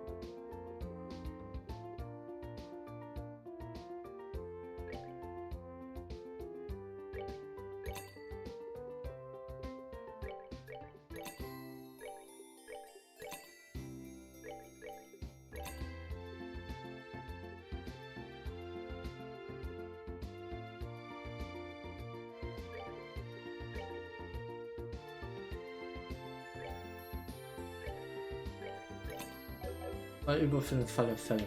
So. Aber der ist, das wollte ich gar nicht. Ich wollte noch in die Orbital Factory.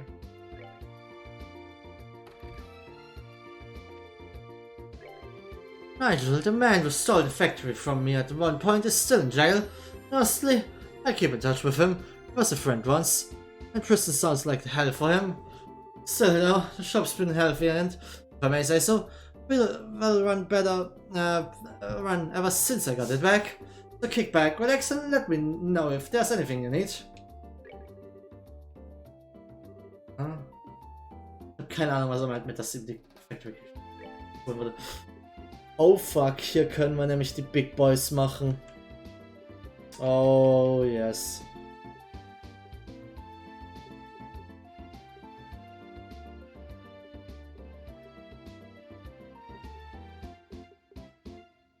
Oh yes. Aha. Evade 4. Okay.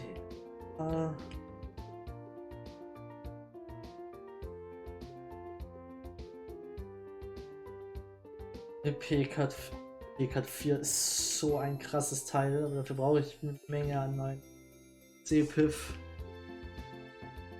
E4. E4.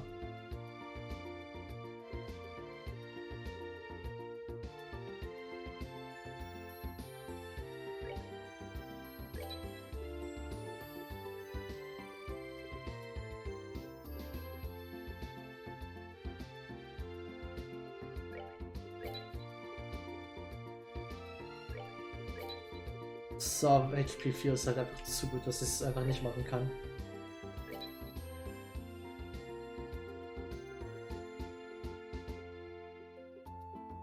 Noch irgendwas, was wir machen können.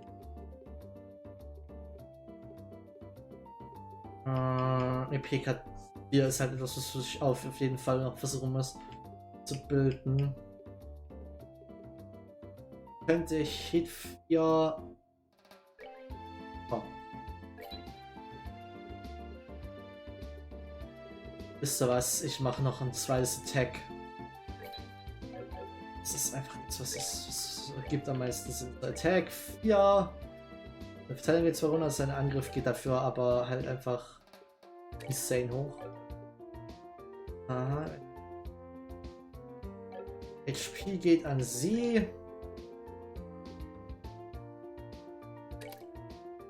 21 auf ihr.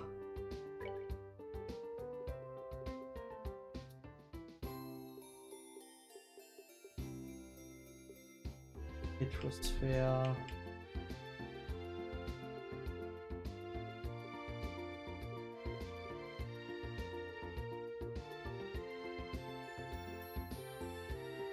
Ah. Das ist ja Hit 3, jetzt kannst du nämlich hier Hit 4 mal reinsetzen. Wo haben wir es? Hier ist Hit 4. Das ist nicht geupgradet. Taita. So, dann gehen wir mit das Augment hier rein. Hit 3, Hit 4 wird es jetzt. Das ist ein HP 3, das wir hier anstellen. Und wir haben hier noch ein Mind 4. Sie hat ziemlich keine Magic Verteidigung mehr, dafür macht sie aber halt Damage. Damit haben wir 24 auf dem. Ah.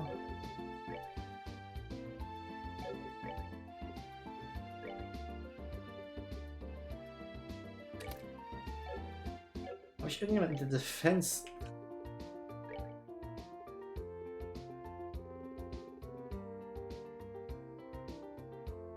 Eigentlich braucht sie das Defense-Teil nicht. Muss eigentlich alles passen. Warte mal kurz. So, genau. Ich wollte nochmal zurückgehen. Magic 2.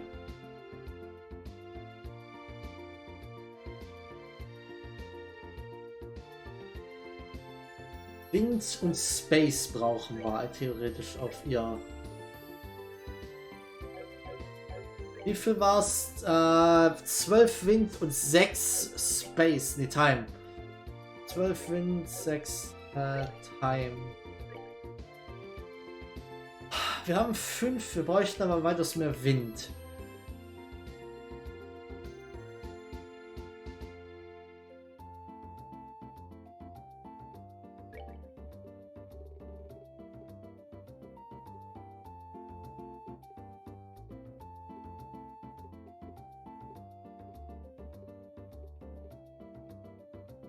Ich habe nichts, was mir viel Wind hinzugibt. Haben wir irgendwas, was eine gute Menge an Wind einfach zugibt, allgemein. Ich schaue gerade einfach mal auf die Werte. Es gibt halt von allem ein bisschen was. Was zwar ganz nett ist, aber nicht das ist, was wir brauchen an dieser Stelle.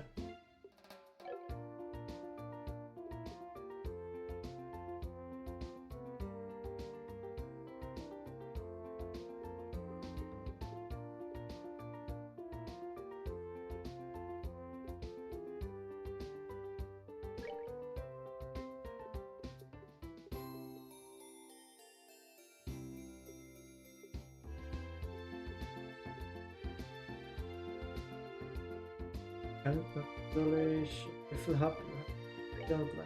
Es ist halt eine Menge EP, die ich eigentlich verliere.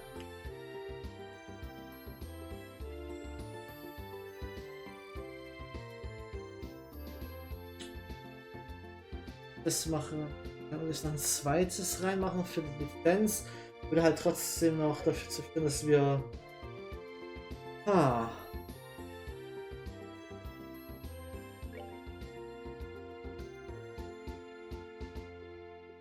Füllt halt High-Level Wind-Orbs und ich bin mir fast sicher, dass ich nicht das... Ja, ich habe nicht genügend für, keine Ahnung, Evade 4. Evade 4 wäre das, was wir bräuchten für sie. Aber ja, wir haben zumindest das hier schon mal.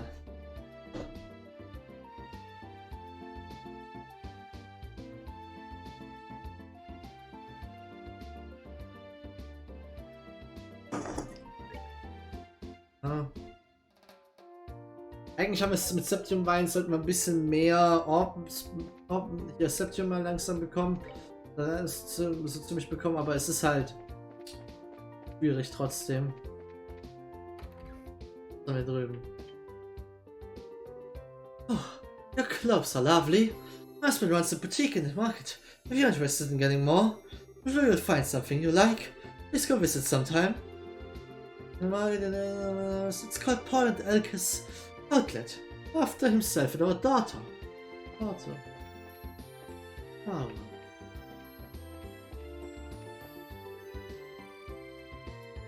That sounds close to the market. I heard about that store today. Okay. So, gib eine Sekunde.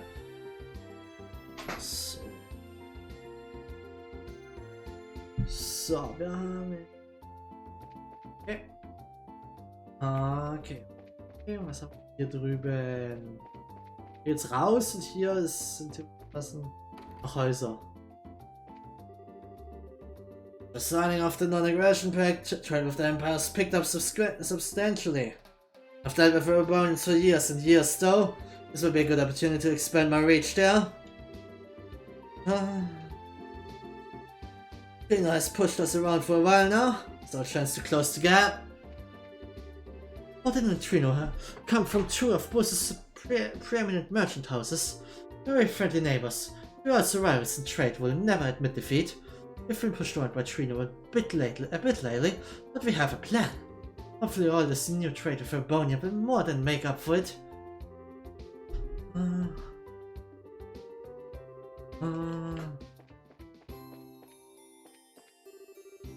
Well, the main reason I'm still at the Royal Academy, though, is because I told them I'd study economics. My family seems set on the idea that I'll be a merchant when I graduate. I personally have no real intention of following that path. Just someone don't think it worked for me. Okay. So, damit haben wir den Part eigentlich von Bose auch erkundet. Okay, bevor wir jetzt anfangen, Quests anzunehmen, werde ich erstmal speichern. Wir brauchen Sepith, Leute. Ich muss ein paar Monster slayen und Sepith zusammenbekommen. Aber wir werden uns jetzt gleich erstmal um Quests kümmern. Aber erstmal gehe ich aufs Klo. Das mache ich mal. Machen wir eine kurze allgemeine Pause. So, sagen wir 10 Minuten. Und dann sind wir wieder da. Bis gleich.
So. Hallo, hallo, hallöchen, ich bin wieder da. Ich hoffe, ihr hattet alle eine ausreichende Pause. So. Und jetzt, was machen wir? Ja.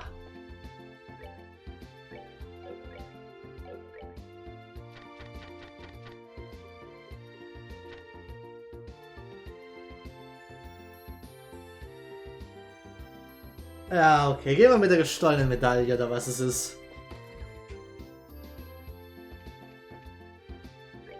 Welcome to the Freedom Hotel. The moment order is playing host to the Imperial Ambassador. Reasons of security, you may experience some inconvenience, but we ask you for your understanding. Apparently, that's some VIP from somewhere staying on the second floor.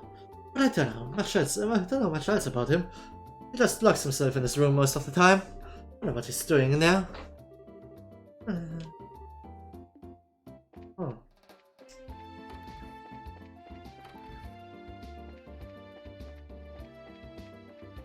So. Ah, da drüben ist es.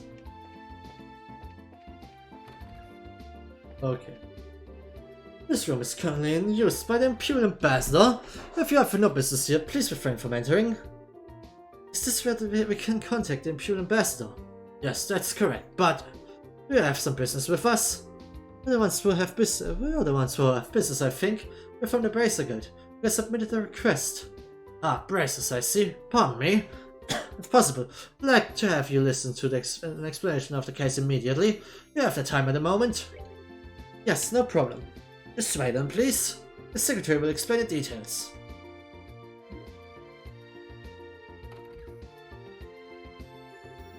So, the brothers have come to attend you. Oh, you're here.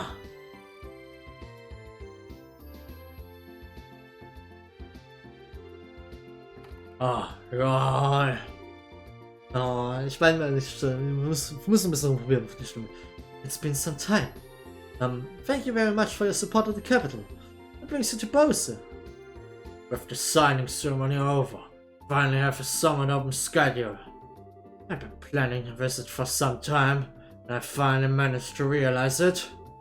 Ah, gotcha. An inspection trip. It matters not.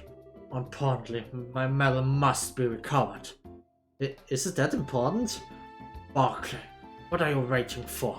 Hurry up and show it to the Bracers. Yes, immediately. This is the calling card.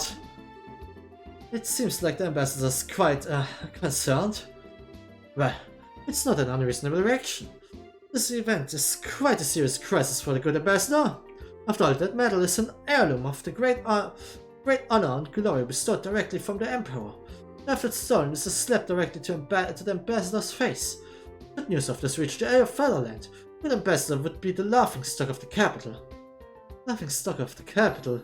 Isn't that a bit extreme? I'm afraid not. I love my country dearly, but rather like that would be blood in the water for the high society's sharks. But the rumors spread. There's no doubt that this reputation would take quite a beating behind the scenes. Yikes!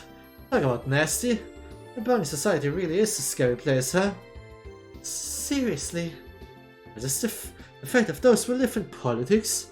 You understand now why we asked you to come?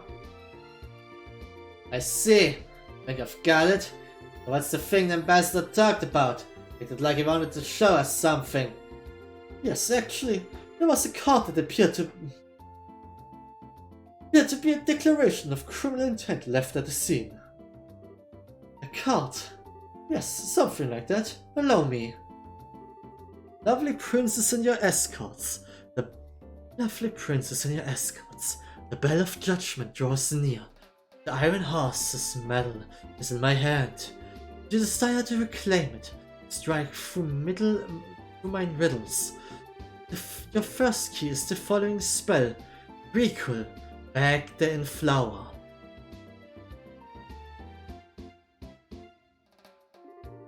The end of everything is the beginning. Heed this well. Really, he puts a lot of work. Really, he puts a lot of work into this. That guy's so persistent. I can't even work up the energy to complain. Yep, I'm even worth getting worked up about. Anyway, should go over the bottom parts of the card. Okay, well, the main point seems to be this recoil world. I think we'll have to start by looking for what that means. In which case, the bits that come after that will be important. Most likely those parts will be the hint to that word. End of everything is the beginning. Yes, certainly would seem so. But be enough to start with, as let's check out the town using that as a hint. You think you'll be able to investigate the matter? Yeah, we should be. Well then, if we find anything out, we'll let you know. Yes, we expect good results from you all. The investigation shall be on our way then. Counting on you. Yeah, leave it to us. Okay. For the glory of the Empire, we expect a good effort from you.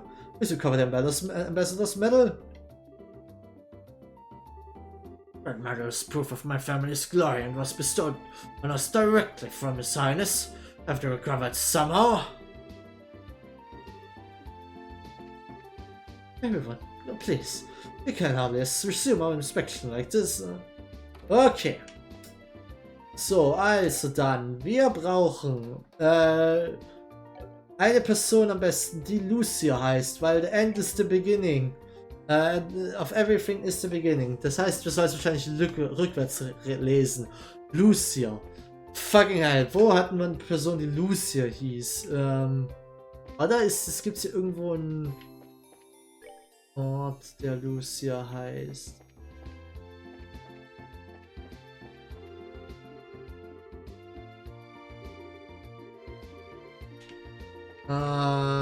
Lucia. Nicht du?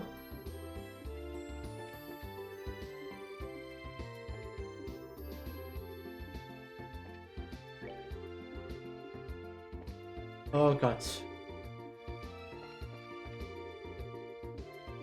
Es scheint mir ein Name zu sein.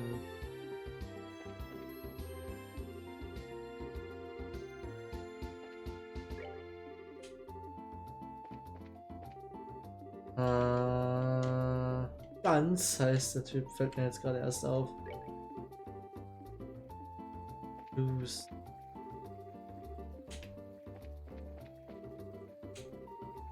Ganz knapp der Name von der Lukas.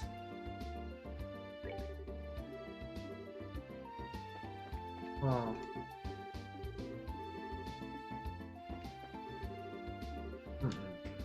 Lucia.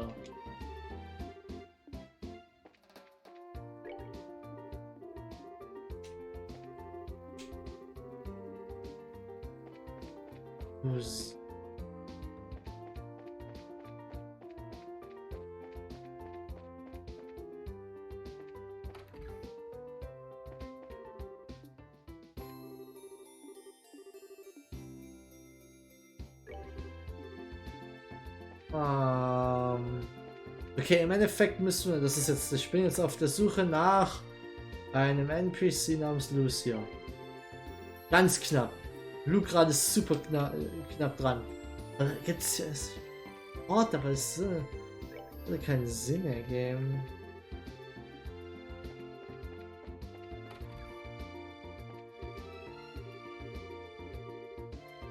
Vielleicht bin ich aber auch auf der falschen Fährte.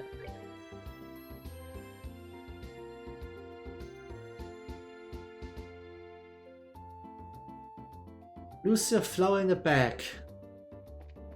Lucia. Ja, Lucia.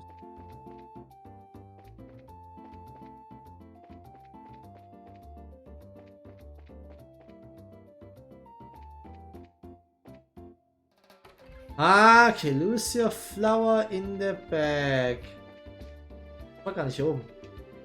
The current owner, Cornelius, actually founded the Sobel workshop. With a different owner for a while, but he was actually arrested recently. The Cornelius once again owns this factory. We really heard for the details, but it was apparently a huge mess. So, the hint was recoil, back in the flower, and The end of everything is the beginning. There must be a hint to read them in reverse. So we have to read the entire phrase backwards. Recool must be special. Though, since it's all in caps, probably just reverse the letters there. You end up with flower in the back, Lucio. Ah, I get it! As I Lucio and Bose, it's gotta be this place. Right, so the card mentions a flower. Let's take a look. There was a card attached to the pot. Yes, found it! Was haben wir noch so? There we go. Okay, let's see here. The second key is the following spell. FTHKC2E through the second through the open book.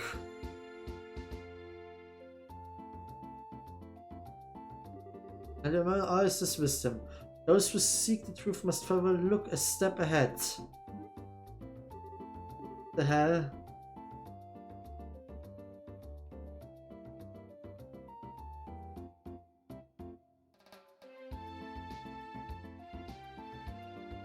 FTHKC2E. That's our hint. You're gibberish. Thanks, man. You're also giving me a headache. There must be some kind of trick to reading it. Like the last one. But guess that look a step ahead is an important hint for that. One way or another, how about we just look around the town? We'll figure something out if we run a bit. Yeah, the city ain't gonna do much for us. Get moving. Yeah, let's go.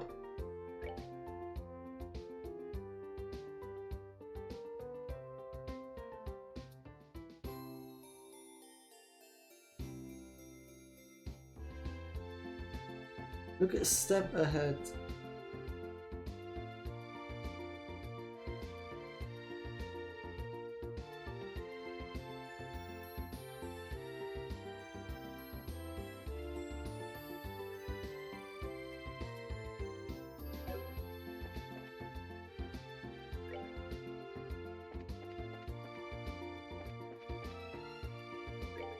So, muss ich jeden zweiten Buchstaben nur anschauen. Wäre das dann sowas wie F, H, C, E?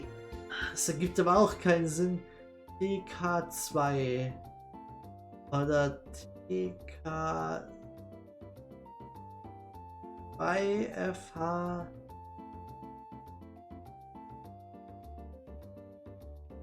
Ergibt halt keinen Sinn. Also das sind die Initialen Frieden. Hotel.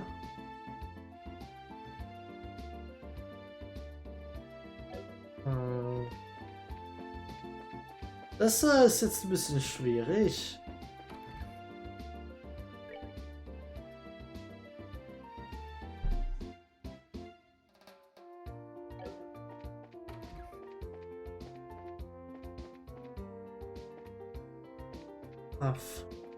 Vielleicht ist es wirklich Friedenhotel.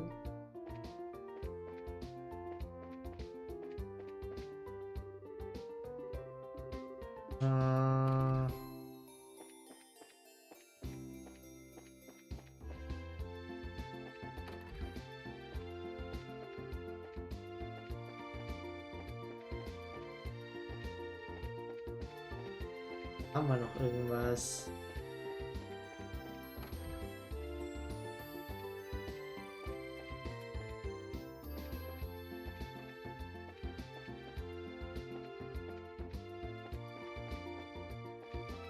Nee.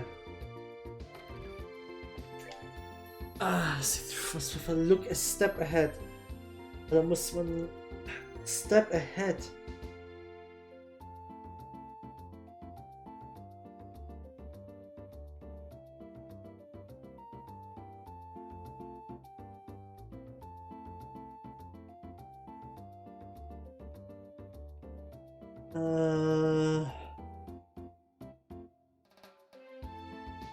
Oh Gott, du.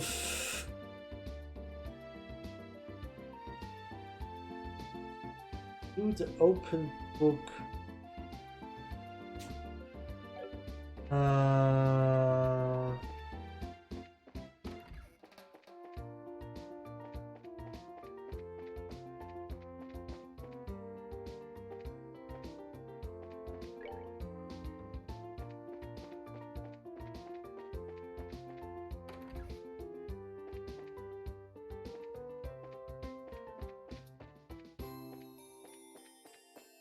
Hm.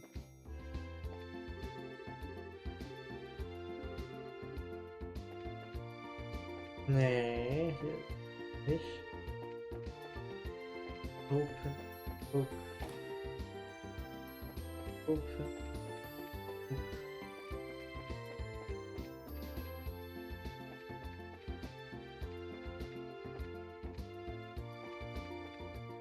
Ich glaube, hier werde ich einfach rumrennen müssen und hoffen, dass ich es finde, weil ich den Tipp wirklich nicht verstehe. Blödes, aber ich meine, ich bin es auch, deswegen passt es. Nicht, was ich wollte, genau wusste, was ich damit machen will. Eigentlich.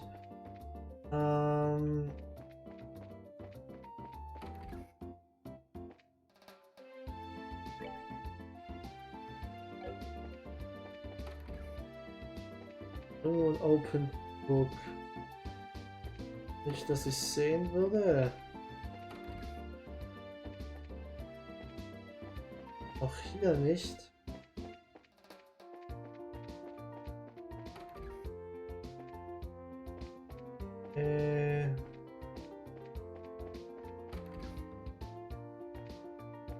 Das Buch scheint es auch nicht zu sein. Ihr wird es wahrscheinlich aber auch.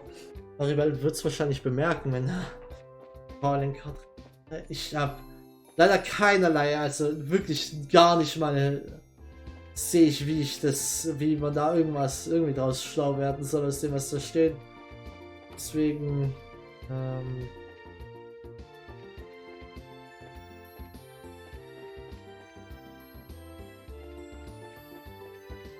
gehen wir einfach mal alles ein bisschen ab.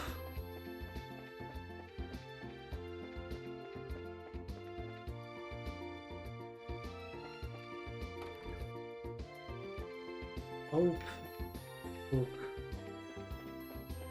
Bisschen muss man geöffnetes Buch, soweit ich sehe. Auch nicht.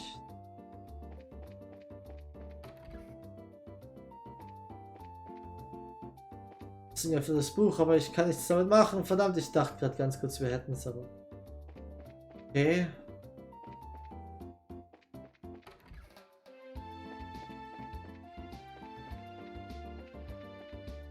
Hier ist nicht.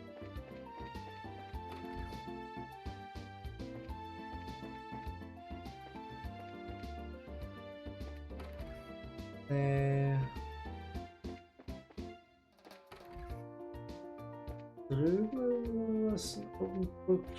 Licht dann aus. Hier nicht. Schade.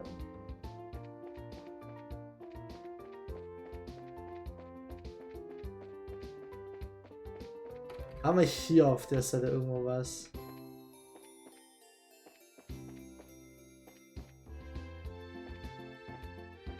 Nein. Ich muss jetzt Anti-Rose.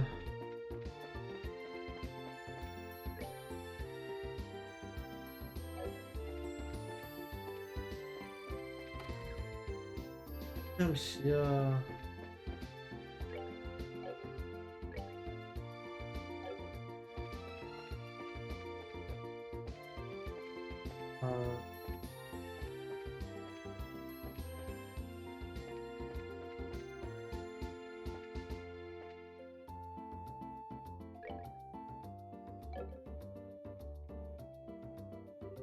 Das ist investigative book. She found a card stuck to it.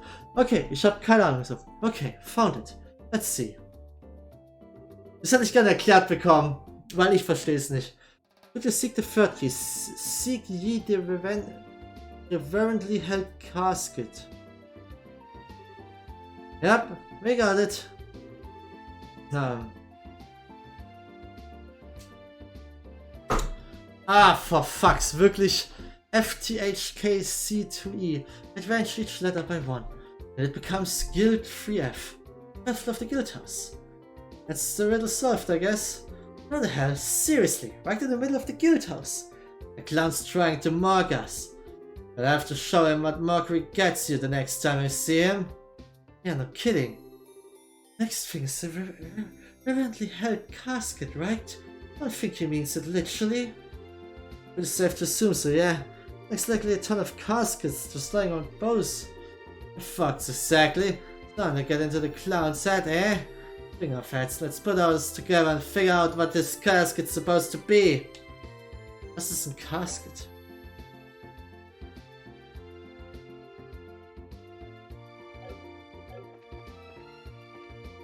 Was ist ein Casket? Lasst mich ganz kurz googeln, was ein Casket ist. Bin mir nämlich nicht 100% sicher.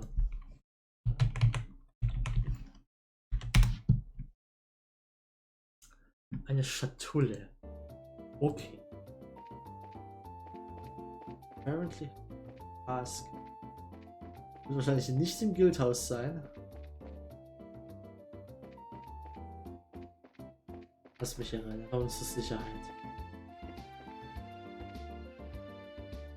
Oh mal. We do not find the mistress. It will be all for naught. We must do something soon. Excuse me. Yes, who might you be? Don't interrupt. I'm from the Razor Guild. Oh, wait, you're... Huh? Hey, you're Raina, right? Yes, that's Raina. We met during our investigation of the academy. Hello, Raina. I didn't expect to meet you here. And Chloe is here? Goodness. So, what are you doing here? It's quite a long story. Some you saw posting. Yeah, that's why you're here. We'd like for you to handle this mission as quickly as possible. You accept it, right now? Gleich. Sorry, don't know if you can do it like the second. Really? This is a problem. Will your other business be handled soon? Very soon. Maybe. I'll try and hurry back as soon as I can. Please do so. Another time then. Don't worry, okay.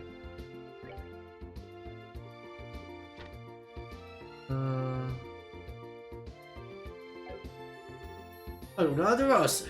This one has long been lauded for selecting only the most superlative ingredients to complement a marvelous dining experience. But seeing is believing, by all means, I more than welcome you to come and taste the best the Realm Cuisine has to offer. Come by any time. It would be our pleasure to serve you. On appearance, the man at that table is from the Empire. I know non-aggression pact was signed. There's not as much tension hovering in the background as there used to be. Still, I can't help but feel uncomfortable about the whole thing. It's uncommon to see impurities around here now, but I can't but feel uncomfortable about them. My companion has yet to appear. Perhaps she saw it dressed in casual clothes and was angered. Well, it was a proposal from her. It's true it's ill-suited to the occasion. Perhaps just was angered. Perhaps I really should have worn a suit here. Young master, there's no failing on your part. This matter, it was the proposal of your companion to dress in casual wear after all. The young master is simply too kind. I have a slight fear that he is likely to find himself at the mercies of the girl.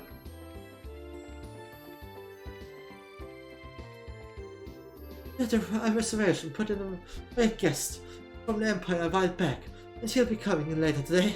I should not believe what he's arranged for. It's a meeting for an arranged marriage. Makes me wonder if he's meeting someone from Libel.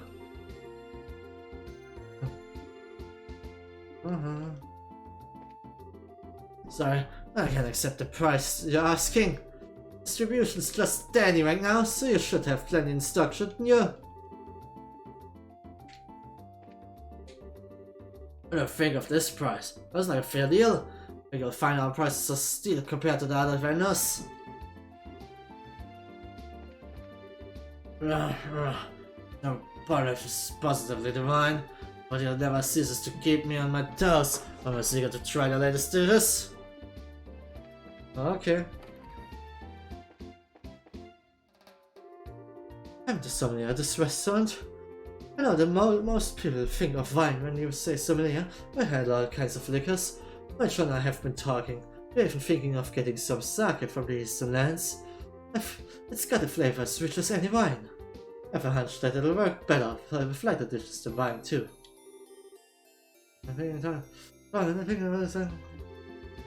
Fine.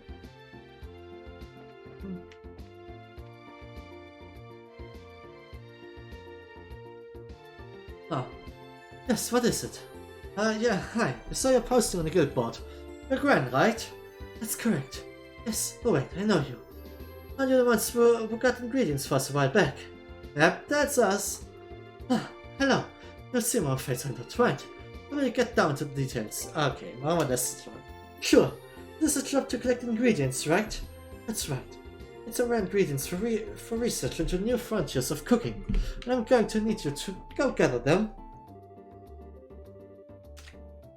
This isn't terribly urgent, so feel free to hold off until you have more time. Alright then. I think we could use some advice on collecting the stuff. Of the ingredients on the list are pretty rare. Yeah, that's good. That's a good point.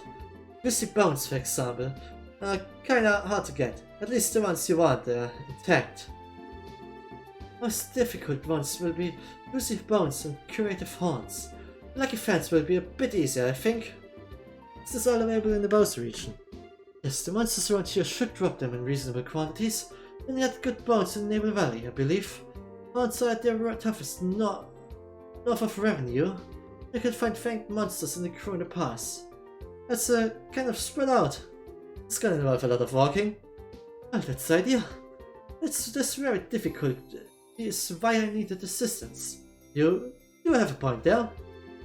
Let's have all the ingredients. Bring them here. I'd like to receive them all at once. We bring them piecemeal.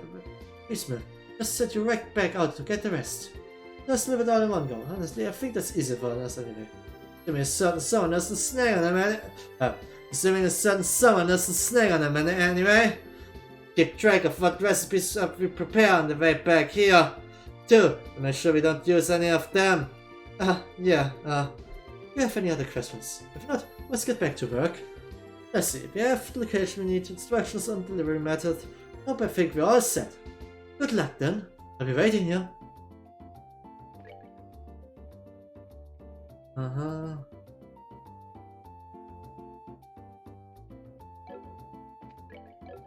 Ich habe wahrscheinlich diese Ingredients nicht.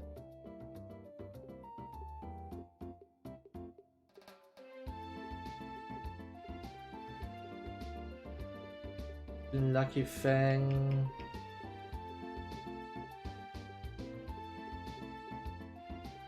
Welche Form haben wir? Juicy Bones haben wir, Lucky Fangs haben wir.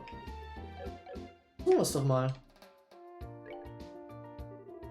Oh, do you have the ingredients? Yeah, take a look. There's all the good ingredients to good. Yes, this appears to be everything. Let me take them off your hands then. Lucky Fang, Juicy Bone, bigger. Oh, and that is that. Ah, well done. Really, thank you for helping me. I know how busy you are. It really means a lot that you are so willing to assist. Don't worry about it. Let's see what we could help. If you have time, please come in again for a bite. And good luck with your interns. Yeah, see you. Good luck with your experiment, Gran. Nice. That's well, Lucky. This is a big help. You have got some time. Come on, husband. I finally put a dish that Gran fucked up on the menu. It's different compared to our usual stuff. It really brings out our own personal style with every dish she cooks. Constantly surprises and delight they constantly surprise and delight your guests. The food menu is best. Two. So for them.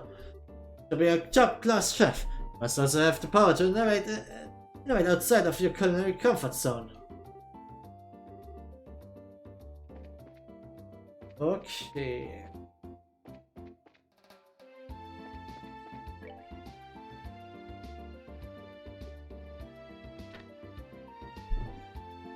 Reverently casket.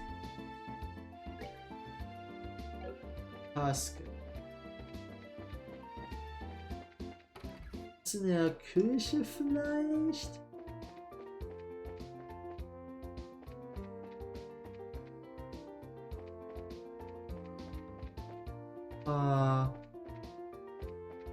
Das ist jetzt schwierig. Die sind ein bisschen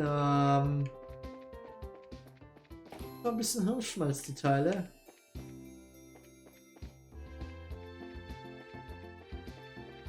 Currently halt Casket ist halt wirklich sehr vielsagend.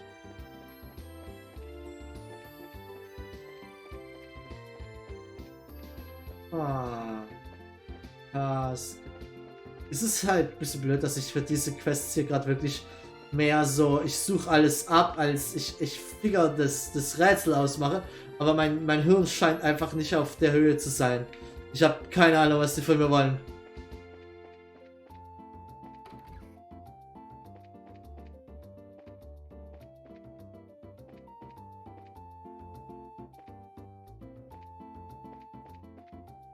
Ah. Reverently hält Casket. Ich hätte halt gedacht, dass es was mit der Küche zu tun hat, weil klassischerweise irgendwas so reverently, irgendwas Küche. Easy. Aber da war nichts. Was ist dieser Casket genau? Ein Gefäß in irgendeiner Art und Weise. Es kann halt alles sein im Endeffekt.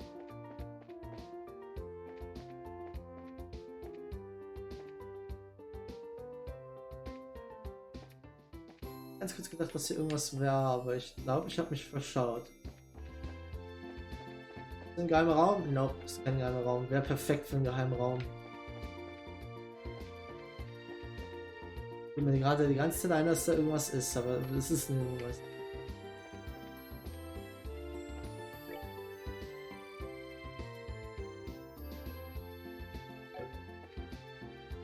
Okay.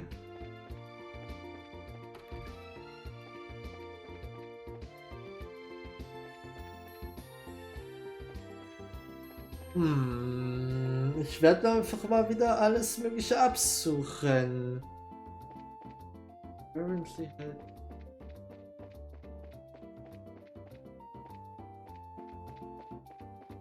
Das ist sehr schwierig. Könnte nämlich eine Menge sein.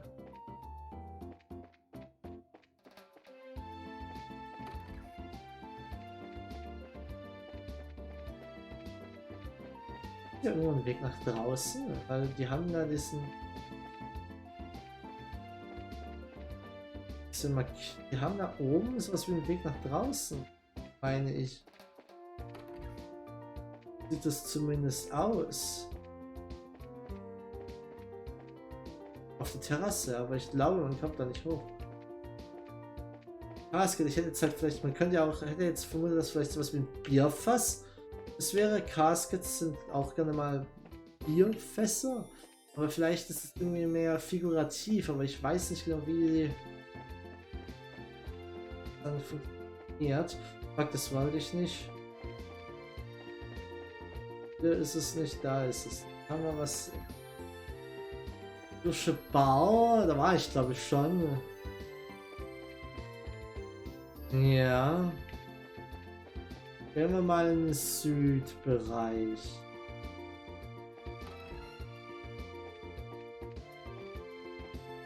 Apparently held Casket. Also es sagt mir wirklich nichts effektiv. Was das bedeuten soll, vielleicht eine Laterne? Das ist halt sehr farfetched, würde ich sagen.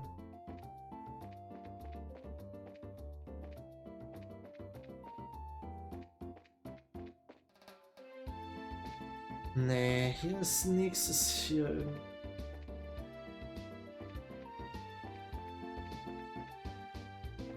Dass ich es finden würde zumindest.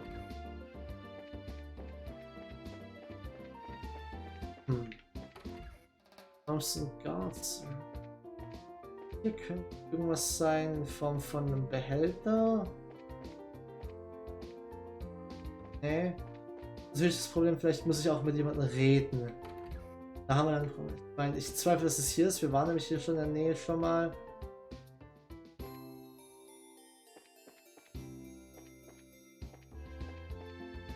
Ja, viele so Behältnisse. Aber hiervon ist es nichts.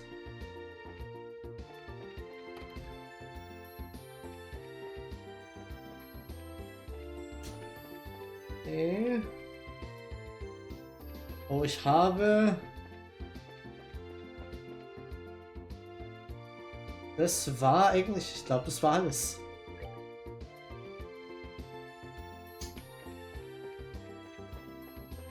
Okay, jetzt haben wir ein Problem, Leute.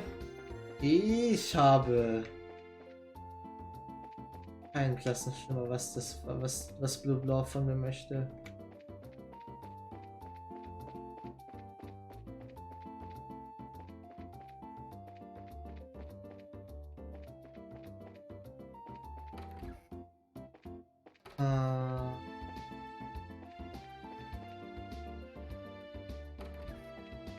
Muss ich auch beim Landing Port schauen. Mal gucken.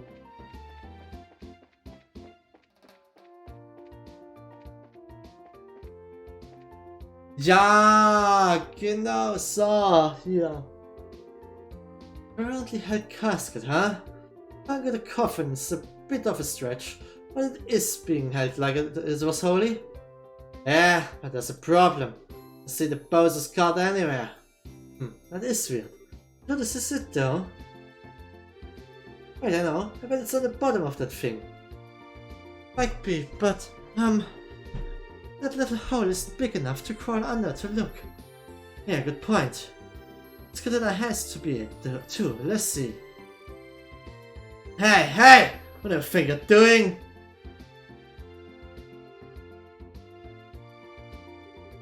You're messing with machinery on my maintenance deck, weren't you? What the hell were you trying to do? You're not messing with anything. We're trying to investigate this container. Investigate? What? I think this'll explain. It should likely display the emblem. Ah, you lot! As a case led you to my dock. Right to the middle of it, in fact. Alright, I wanted to ask. Can we use that machine? You bet you can! And what are you looking to do, exactly? We just need to take a look at the bottom of that container. Could you lift it just enough for us to take a look?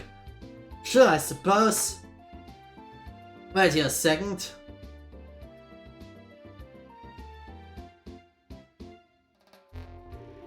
Alright, here we go. Blue Block ist da drunter einfach zermatscht. Alright, it's locked and safe. Es lief einfach nicht ganz so gut, dieses Versteckspiel. We're able to get a look now. Thanks, mister. Come on, let's see if there's anything there. There was indeed a note attached to the bottom of the container. And here it is. Thank you, sir. That's all we needed. Great! Let me get this container back down then.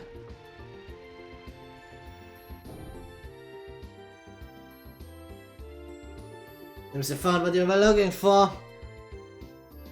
Thanks for helping us out. Ah, don't worry, it was a big deal. I don't know what you're investigating, but good luck with it. Well, I need to get back to work. Of course. Thanks again.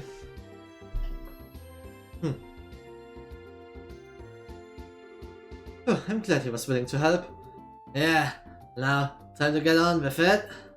Right, the card. The door has been thrown open, seeking the proof of vanity. Put it in the words of the goddess. That's it. Looks like we're just about done. Yeah, I guess so. Words of the goddess. I just say goddess, and there's really only one place I can think of. Yep, gotta be it. Let's get over there. Off we go. Ich meine Engage-Stimme ist heute nicht on point. Aber ich tue mein Bestes.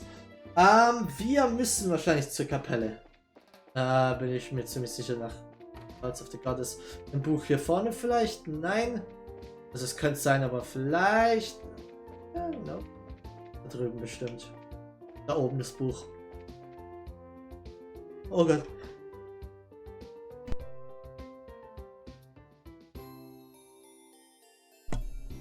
Sorry, da musste ich kurz niesen.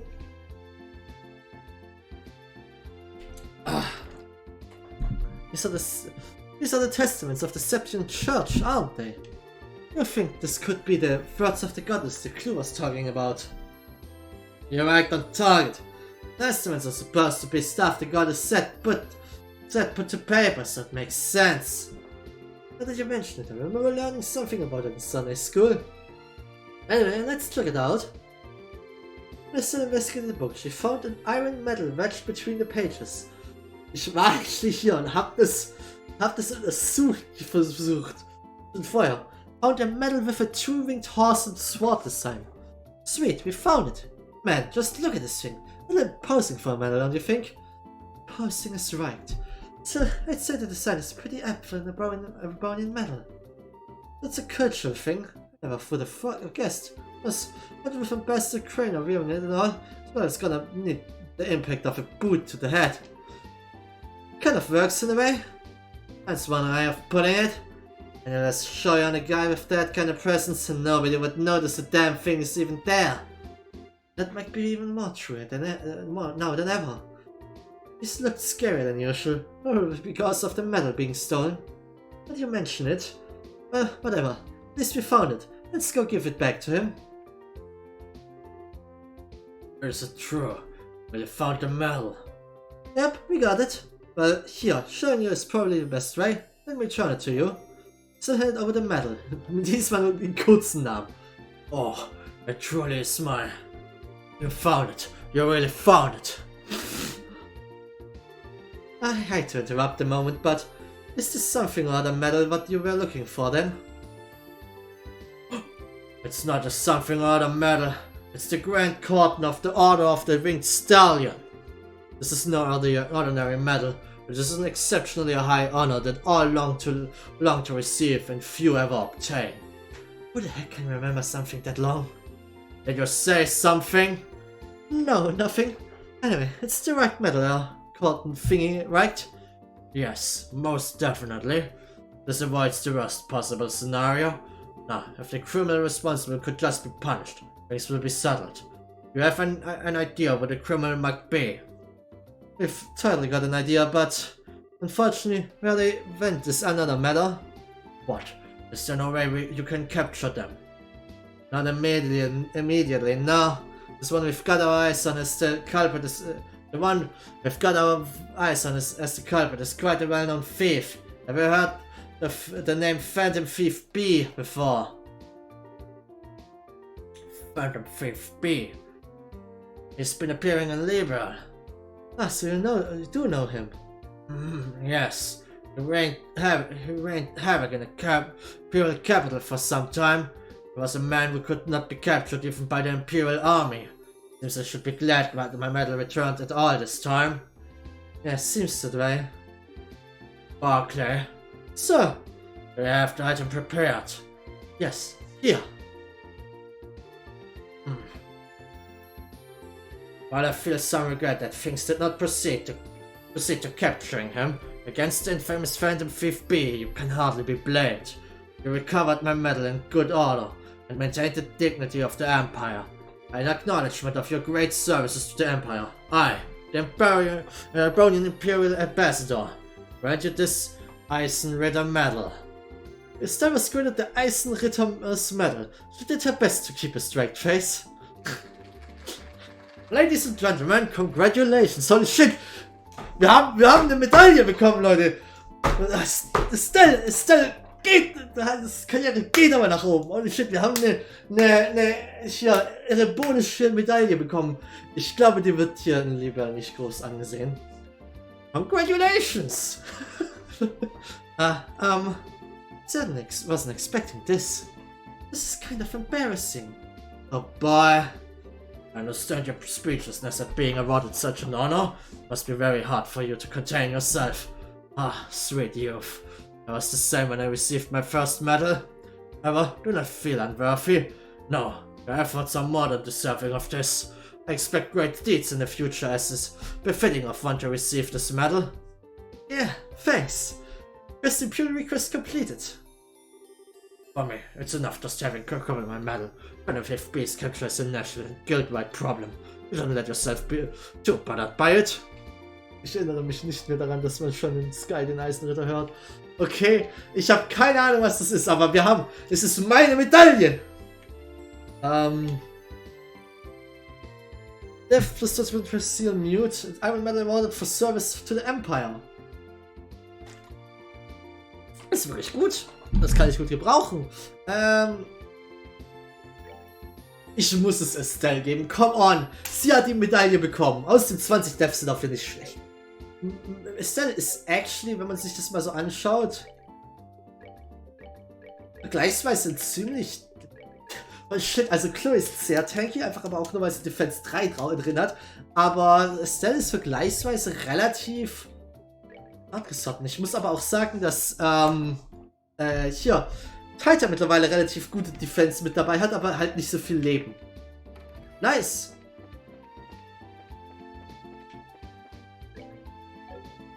Okay.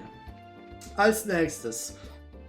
Ich würde sagen, wir kümmern uns noch um die Quest bei Anterose. Und dann schauen wir mal. Das war nicht richtig.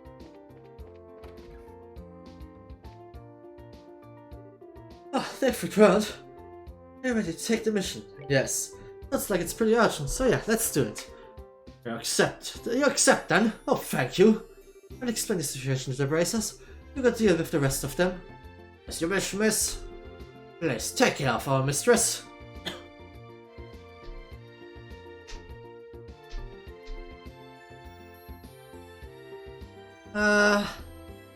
Yes. Who was it exactly? I feel like I've missed something. A servant of the house like me. We are both charged with caring for the mistress. Charged with, yes, I'm getting ahead of myself. Let me explain what's happened from the beginning. Please. Right then, Estelle, you remember Felicity, yes? Felicity? Yeah, actually. I think I'd know her if I saw her. We might well investigating the ghost story. So, what's Felicity done exactly? Ach, war das die den Geist gesehen hat und dann so verschreckt war? Ich glaube, ich erinnere mich. Das war actually noch, das war dieses Game. Das war nicht letztes Game. Ich dachte erst, wir meinen letztes Game, aber das war actually dieses Game. So, what's Felicity done exactly? She ran away. Huh? As I said, she ran away. Specifically, from here at the Anterose. She ran away from the restaurant. Why would she need to do that? Where did she flee? I would like to ask her that myself. Darling, today is the most spacious day for our mistress. Sie soll die Arranged Marriage. Das ist bestimmt die Arranged Marriage mit dem Erebonian Noble, aber sie will nicht heiraten. Oder vielleicht will sie heiraten, aber sie ist nervös. Es gibt zwei Möglichkeiten hier. And what's that supposed to mean? Take a look over there by the corner. Genau. Hang on, that's the son of a certain Erebonian noble, yes. He has traveled far into what most Erebonians consider a barbarian hinterland for a wedding conference with our mistress. Okay, I see. A wedding call? You mean like an arranged marriage? Felicity's being married off. Student she may be, but the mistress is 16. The daughter of a noble house of the Erebonian Empire. It's shameful for her to have no proposals. Not just a freaking second. There are kinda more important things than your family's high and mighty honor or whatever. You consider what she thinks. This proposal comes from a person of notable lineage and personal status. When Lady Felicity meets him, I'm sure she will find him compatible. That's so not a problem here. Man, I can kinda see why she fled at this point. So can I, to tell the truth. I think I'd try to flee from something like this myself. Don't think any of us can blame her. Just wish it worked about how it doesn't get people other than herself wrapped up in this mess. You're of course entitled to your own opinions. I will refrain from voicing my objections. What matters now is not a debate over the merits of free love, but bringing back Mistress Felicity. Yeah, all debates aside, her being out of her on her own, out of contact with everyone, and having anybody, least of all her, and the idea where she would have gone to.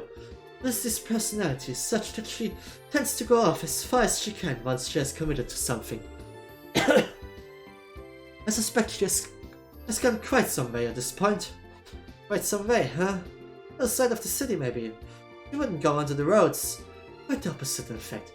We know she is nowhere in town. One of us, she is taken to roads by default, on foot. What? Well, it's really dangerous right now with the monsters the way they are. Ergo, my request. You understand now how severe the situation is. Damn, said it first instead of distracting us with this wedding stuff. The idea where this girl went. I take a vague direction at this point. Mrs. said again and again that she was returning to the academy. Beyond that I fear I cannot help out. Academy, so towards ruin. Let me to the west for the rest to you. Yeah, we should check the road to ruin first. It's a plan. Okay, Raina. I don't really like this. I will go find her. Anything else before we go? Yes, You've everything. May I ask you to convey a message to her? Sure, what's up? If you would, tell her you are such a coward. That is all. What? Yeah, really sure you want to deliver that? I am sure. Tell her to calculate the action. Shh, fine, whatever. Let's just get this done. Yeah, fine. We're off then. Good luck to you then. Okay,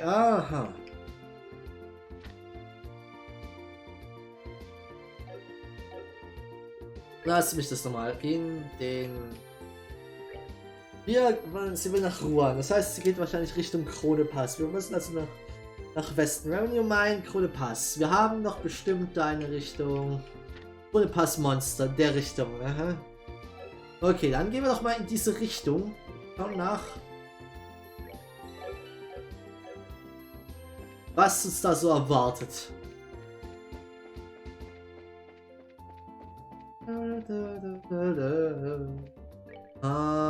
Ja, West-Bose Highway. So, wir verlassen zum ersten Mal Bose hier. Und wir haben das normale, ist okay. Ist die Bose Restaurant, was? Komm her. Okay, okay, zeig mal, was für ein Gott des Damages du bist. Okay, macht so viel Damage. Das ist,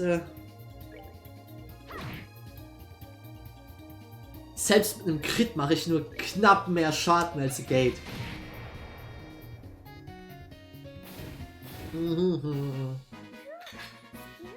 Oh, die geben gute EP. Und eine gute Menge an CPF. Wie gesagt, vielleicht werde ich nach diesem Stream sogar mal offscreen ein bisschen CPF farmen und mal alle vielleicht auf Level 60 hochleveln oder so.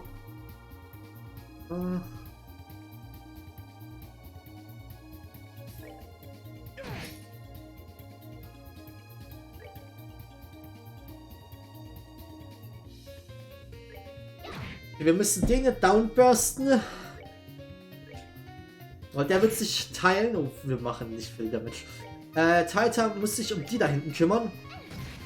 Weil einer davon explodiert nämlich. Der Gate geht actually jetzt kurz. Ne, der Gate hat leider nicht die Range mehr dafür. Dann macht der Gate das Viech hier weg. Snake wird wahrscheinlich Venom verteilen, wenn sie kann. Sie misst aber was Gutes. Wir werden das hier weiter. Wir wollen das, bevor das die Möglichkeit hat, sich zu teilen. Wir schließen weiter auf das hier. Ja, wir machen das hier hoffentlich kaputt. Wir haben es nicht kaputt bekommen. Das ist doof. Ehrlich, der ist wahrscheinlich zu low, um sich zu heilen. Er hat uns gepoisoned, actually. Und wir hatten nicht mal die Zeit, uns was zu machen, bevor der wieder dran kam. Ich mache jetzt einen Aerosturm auf. Wobei, er müsste actually erst halbwegs Magic. Er müsste ein bisschen auch Magic tanken können. Ja, das ist doch meine Gate. Der Gate will jetzt dem hier mal. Der Gate kommt da nicht mehr dran. Ach Gott, der Gates Range ist halt echt nicht mehr das, was sie mal war. Wir haben das hier, das war ein Crit, das hätte ich mit was anderes benutzen können, wobei wir. Aha.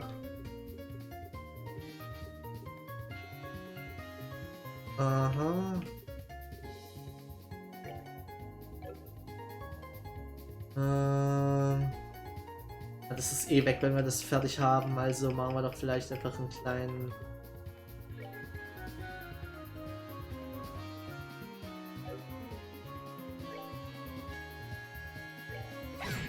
Ja, wir machen das so, Alter macht das ja mal ein bisschen weg und dann haben wir das hier nicht mehr, das explodiert jetzt.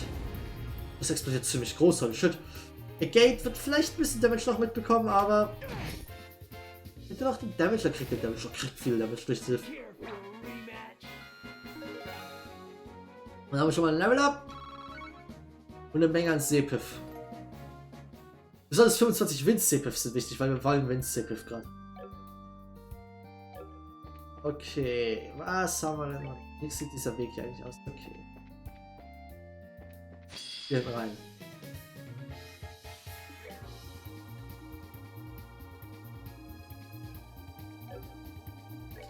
Ja, wir können jetzt ja mal Hurricane machen.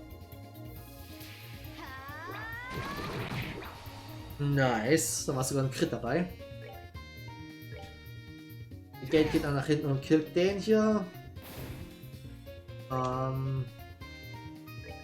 Du bearbeitest das hier. Okay, das überlebt leider. Ist aber okay, damit können wir leben.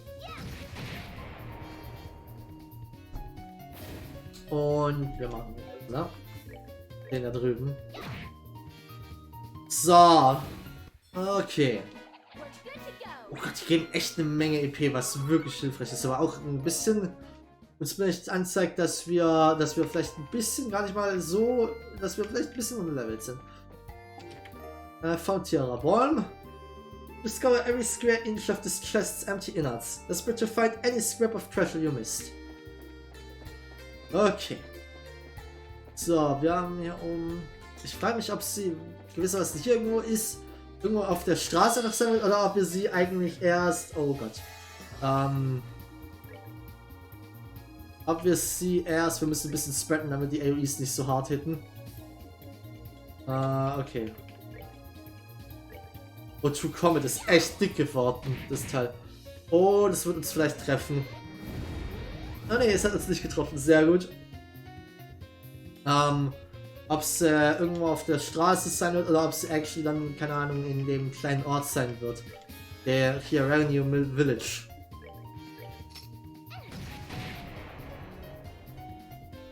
So. Sehr schön. Hätte nicht erwartet, dass die letzte Quest uns jetzt noch außerhalb des Villages führt. Jetzt wird es noch ein bisschen brauchen, bis wir fertig sind, aber hey. Okay, Titus hat ein Level Up gehabt, jetzt fehlt eigentlich nur noch Chloe. Ich hoffe ja, dass wir demnächst so einen Lichtkreis 2 bekommen. Das könnte wirklich, wirklich gut sein. Jetzt macht Lichtkreis gerade noch mal. Radiant Flash, Revives KO and Heals 3000 EP, jetzt Def plus 50% if CP 200. Was halt echt nützlich ist. Softening Balm. Ever noticed nobody else is running around looting these things? What do you think that is? Yes, nice. Der Gate, kümmere dich um den Typen da hinten.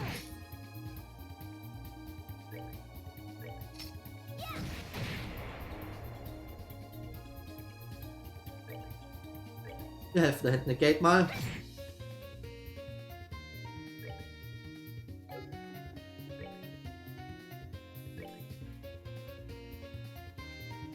Wir machen das jetzt halbwegs taktisch.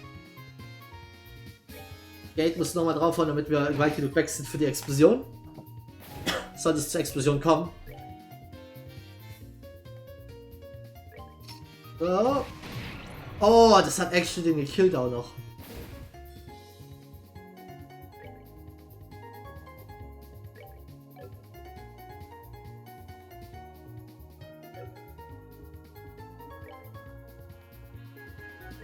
Okay, bitte lass den nicht direkt angreifen. Der kommt direkt dran. Das darf doch nicht wahr sein. Ah! Das Teil ist weniger der Magic Tank.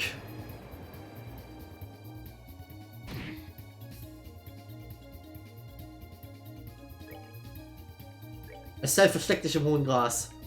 Wäre lustig, wenn es actually auch was ausmachen würde, wo du dich befindest. So ein bisschen, weißt du, Fire Emblem-mäßig. Ich glaube, da war es dann. Ja, doch, da ist es dann so, wie wenn du auf einer Burg oder in einem Wald stehst, so.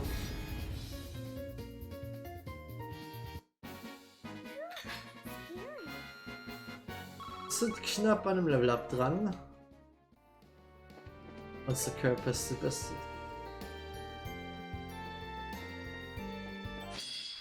Ich würde sagen, ich vermute, wir gehen erstmal den Krone Trail entlang. Es könnte actually sein, dass sie bis zum Krone Pass gerannt ist.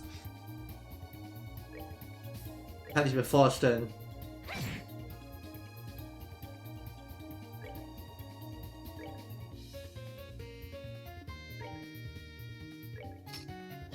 So, wir schießen das hier rüber. Wir hitten, nein, wir haben nicht, wir hauen den hier rüber. Der Gate bewegt sich weg von da weiter. Ist das tot? Und jetzt können wir könnten die beiden killen actually mit dem einen. Wir haben extra Damage. Sehr schön. Und immer selbst das Drugs sollte anderen Gegnern aufladen. Das hat noch eine Weile gebraucht, bis das gestorben ist. Okay, das ist auch noch gelevelt up, okay. Okay, hier ist Revenue Village gewissermaßen, aber wir gehen erstmal hier lang. Warte mal, hier ist doch bestimmt irgendwo ein Fishing-Spot.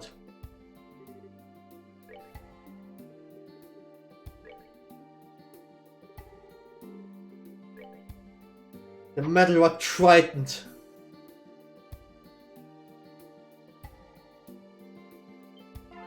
Sehr schön. Mal schauen, was kriegen wir denn hier? So ein Snakehead. Das sind die Lucky Fangs. Das ist eine Trout zusammen.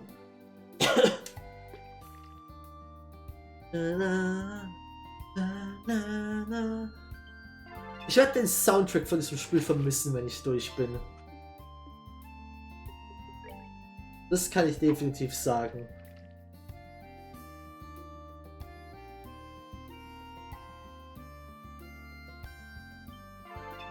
Das Spiel hat einen durchgängig guten Soundtrack, okay.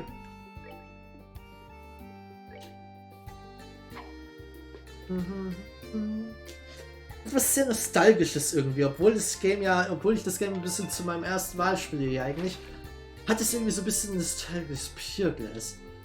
Hat es so ein bisschen was Nostalgisches, ja, dieser Soundtrack schon fast. Es hat ein sehr eigenes Feeling, finde ich.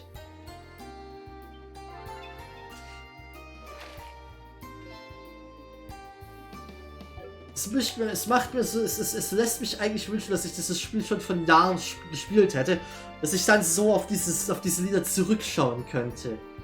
Weil die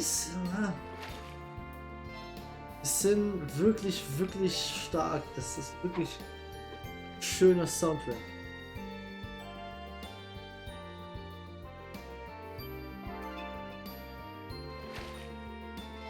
Übrigens, für die am Anfang nicht da waren, ich habe, weil es kann sein, dass das habe ich am Anfang gemeint, erzählt, als wir noch keine Zuschauer hatte, glaube ich.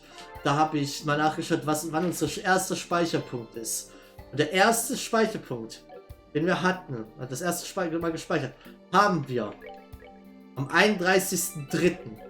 Das heißt, wir haben dieses Projekt läuft schon seit ca. 6,5 Monaten. Holy shit, das ist mehr als ein halbes Jahr. Sitze ich schon in diesem Spiel.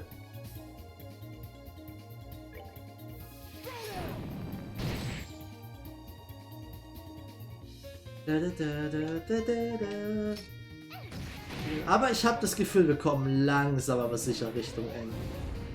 Ich denke, dass wir nicht mehr so viel haben, wie gesagt.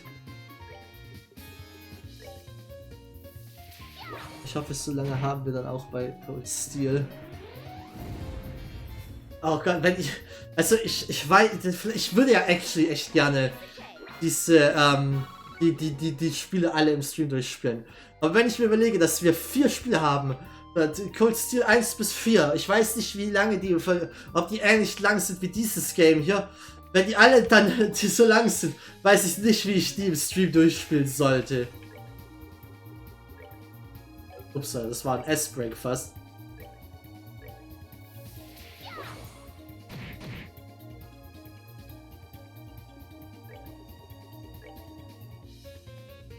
Oh, dass das nicht trifft, ist ja scheiße. Okay, dann...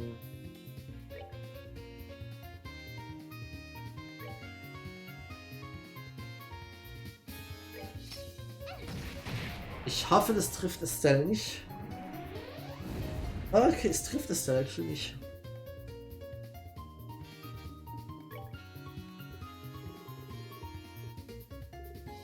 Aber halt so wie ich das spiele, das war doof. Sich auf den anderen machen müssen. Ich vergesse, dass wir dem schon Damage gemacht haben. Er wäre halt anderer, wäre halt dead gewesen. Das wäre ich, also, ich kann es leider nicht alles wahrscheinlich im Stream durchspielen. Das braucht, bis ich da durch bin, haben die nächste Serie schon abgeschlossen wahrscheinlich. Und dann, das ist ein bisschen doof.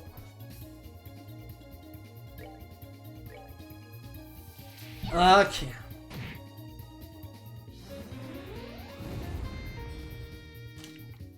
Aber schauen wir mal. Vielleicht mache ich ab jetzt einfach nur jeden Tag. Oh, Sturm 2. Sehr schön. Sturm 2. Sehr geil. Wenn ich anfange, jeden Tag nur Streams zu machen, dann können wir das uns überlegen.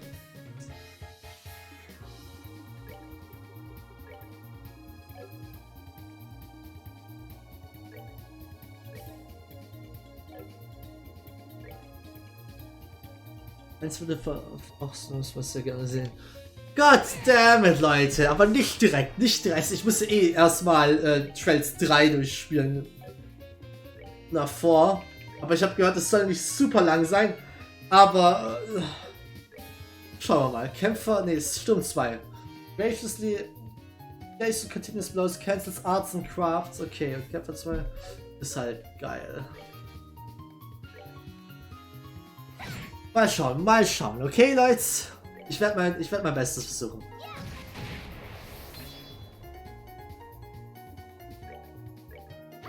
Aber wie lang ist Cold Steel 1? Ist das ähnlich lang wie das Game hier?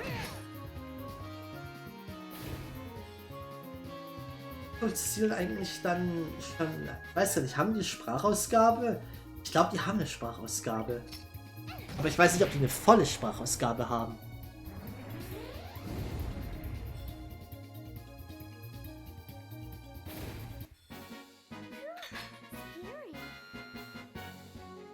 Würde sagen, etwas kürzer und das ist teilgevoiced. Ja gut, dann würde es wahrscheinlich auch schneller gehen und weniger meinen Hals beanspruchen. Dann ist es weitaus einfacher zu machen. Dann kann ich wahrscheinlich echt auch wirklich längere Streams machen. Aber nachdem ich das hier fertig habe, will ich wahrscheinlich erstmal eine kleine Pause haben. Oder nicht der Effekt eine Pause, sondern halt ein bisschen was Kleineres spielen. Projekte, mit denen ich nicht so lange sitze.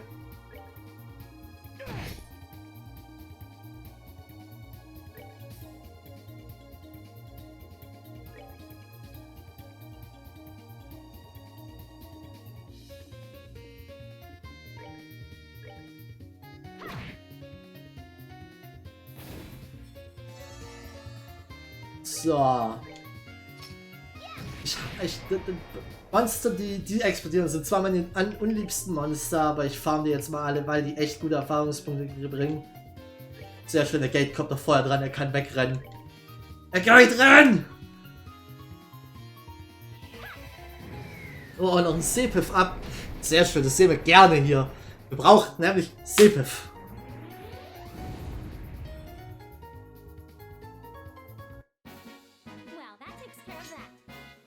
Vielleicht tue ich uns actually auch ein paar Level über 60 alle trainieren. 62, 63 rum.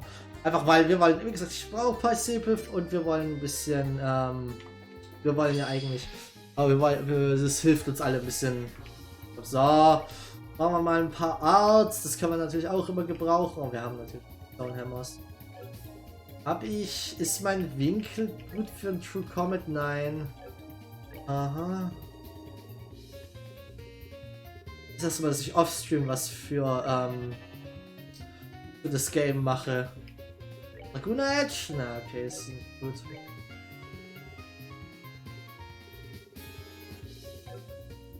Okay, lauf einfach und mach, take a walk, okay.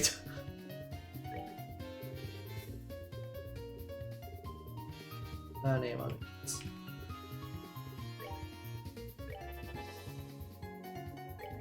So.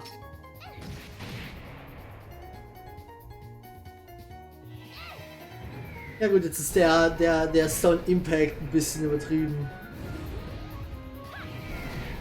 So. Durch mal schnell verschnellert, das brauchen wir jetzt nicht. Das Tool werde ich beim Farmen wahrscheinlich gut benutzen.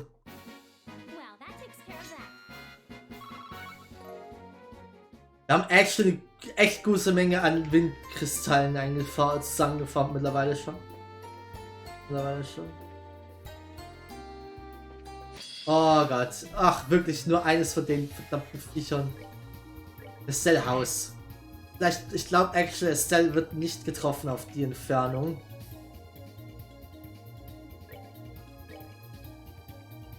Test was aus. Wird Estelle getroffen? Nein. Ein Block weit entfernt zu sein reicht schon. Ein Feld.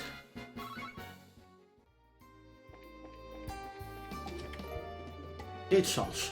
It's empty, but if you planted the seed and kept coming back to water it, you might be able to grow a potato or something.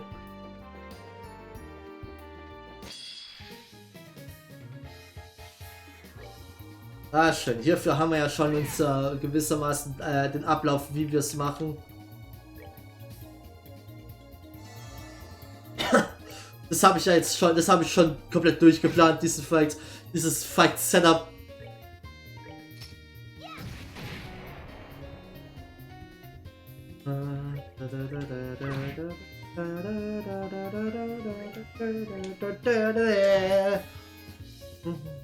Ich bin gespannt. Ich freue mich aufs Finale. Ich freue mich auf so ein paar Final Boss-Mucken.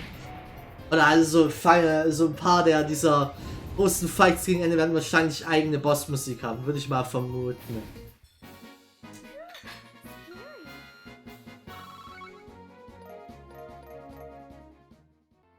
So.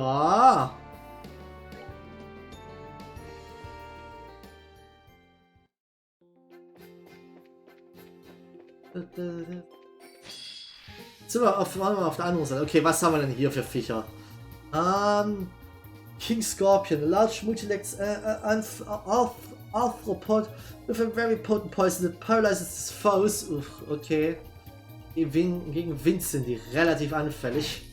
Aber ist noch anfällig gegen eine Gate, für eine Gate eine auf die Fresse zu bekommen. Sehr gut.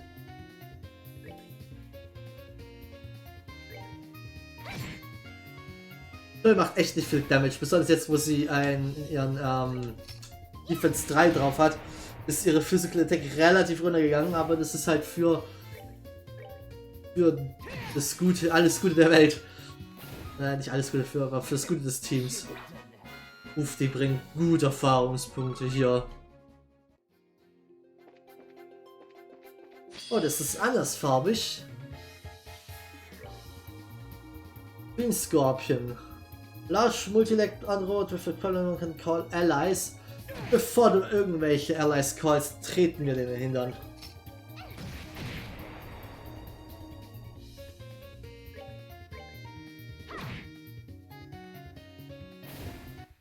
Sehr schön.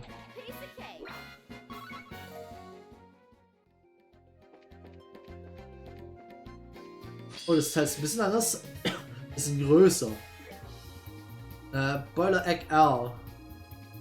Softboiled Monster in a Shell. Uses Fire-based Darts. Explodes when defeated. Okay, der ist wasseranfällig.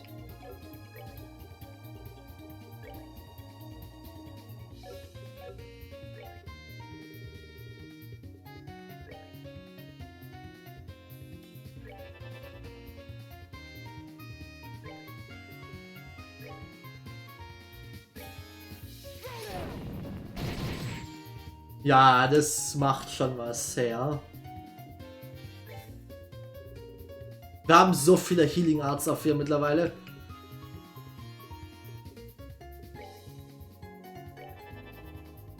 Ich habe das Gefühl, die ganzen Magic Attacks brauchen wir gar nicht mehr so groß.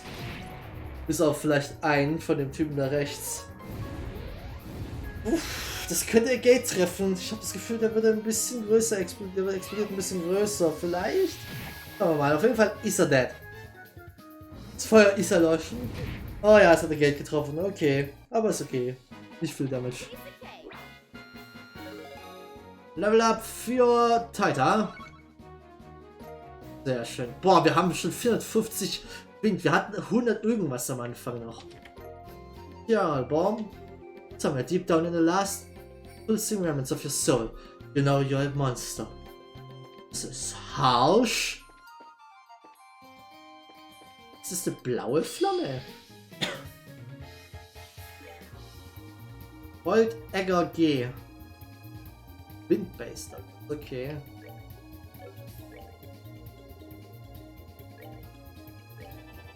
Der Gate muss da mal einen Schritt zurückgehen.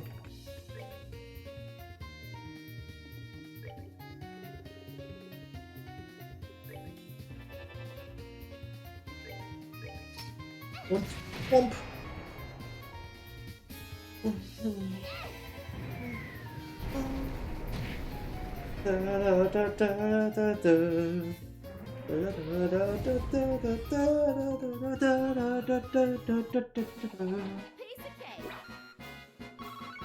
So, wir kriegen vielleicht actually Chloe noch ein Level up.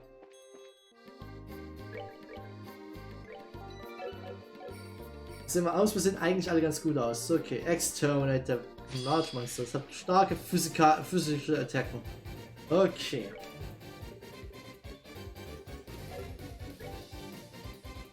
Blade Fang. An ancient reptile monster, but something's off about it. Almost like it's scared. Ha, interessant. Irgendwas ist hier.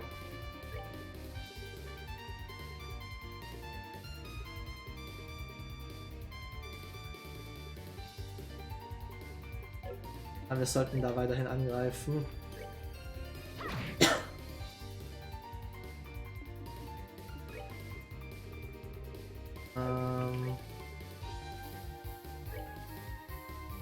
Versuchen wir die doch mal zu blinden. Ne? Und der eine ist geblindet, was sehr hilfreich ist.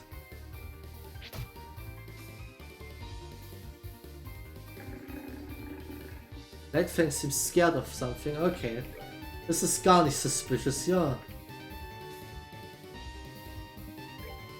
Und wir tun uns erstmal alle ein bisschen. Oh.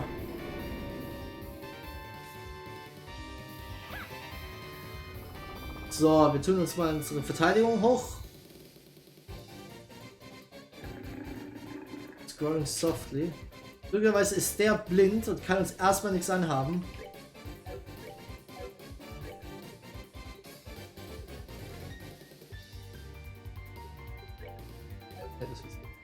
Und Spiral Edge brauchen wir nicht gerade wirklich. Was ist die Paralyse? Haben wir was Specialiges? Das passt schon. Ich glaube, wir kriegen es actually relativ gut hin, dadurch, dass der eine scared ist und der andere relativ sich nicht einmischen möchte. Der andere blind ist. Derzeit können wir ein bisschen den behaken. Der ist relativ neutral gegenüber allem. Ja, dann kann ich einfach mal Earthlands auf den abschließen. Der bufft sich nochmal. Okay, der muss den. Müssen wir die Augen ausstechen auch demnächst. Oh, der macht jetzt aber auch noch einen Crit. Ah, nee. Der versteckt sich immer noch. Wir haben das Glück, dass der aggressive von den beiden, dass wir den geblendet haben. Der andere ist jetzt am Verstecken jetzt. So, jetzt kommt er aber wahrscheinlich rein. Okay.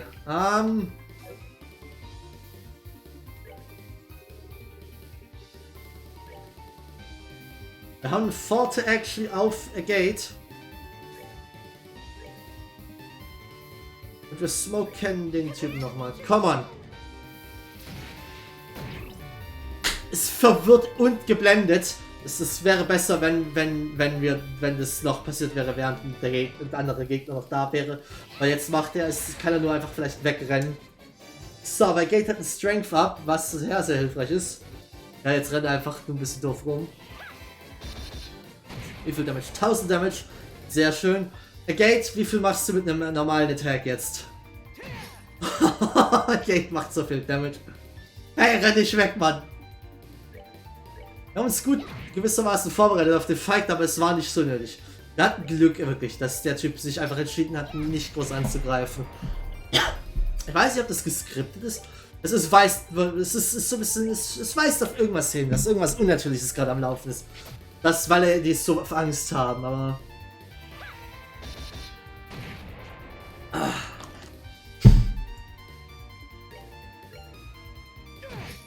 So.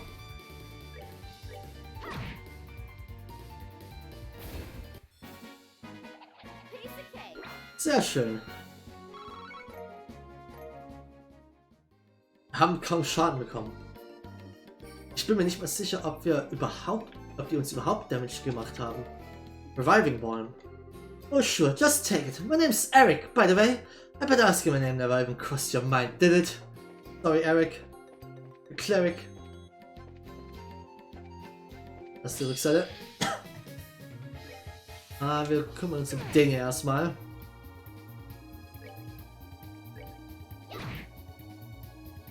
Und damit haben wir die. Vermisst die Zeit, wo Chloe schon noch ein bisschen Damage gemacht hat. Aber Chloe ist unserer Felsen an der Brandung jetzt. Sie heilt, macht Magic Damage und sie kann ein bisschen was tanken.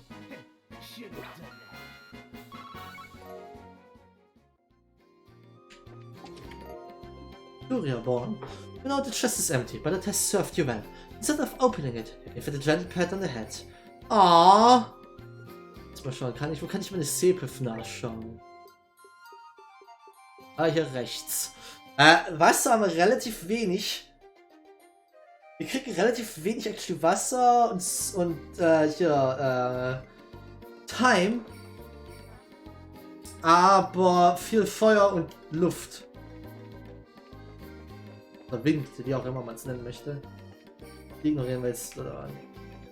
Aber das Level, ich will das Level Up noch haben. Eine Preemptive Attack, das ist blöd.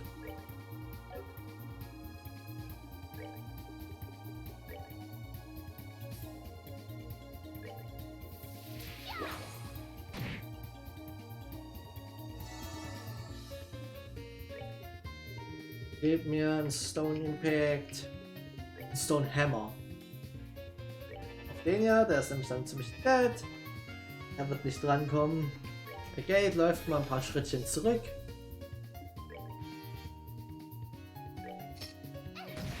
Und wir machen das. Damit ist der nämlich schon mal weg. Tut niemandem was zuleide. Und das tut ihm wirklich weh. Das ist so, als hätte er sich den kleinen Zeh an der Tischkanne gestoßen.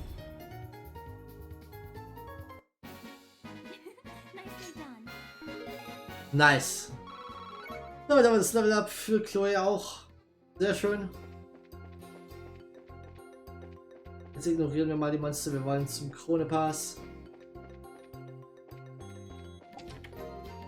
Auf Sepif 200. Ja, ich hatte gerade fast... Ich hätte fast gedacht, dass da vielleicht ein Monsterkampf rauskommt. Und nein, ich werde es nicht kommentieren weiter. There's nothing in his chest, but sometimes it's good to pretend. Ich habe actually instant vergessen, was da drin war.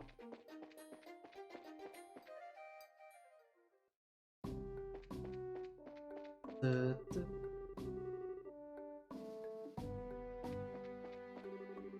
good work making it all the way out here. Lately, there have been a number of powerful monsters on the roads, making them dangerous.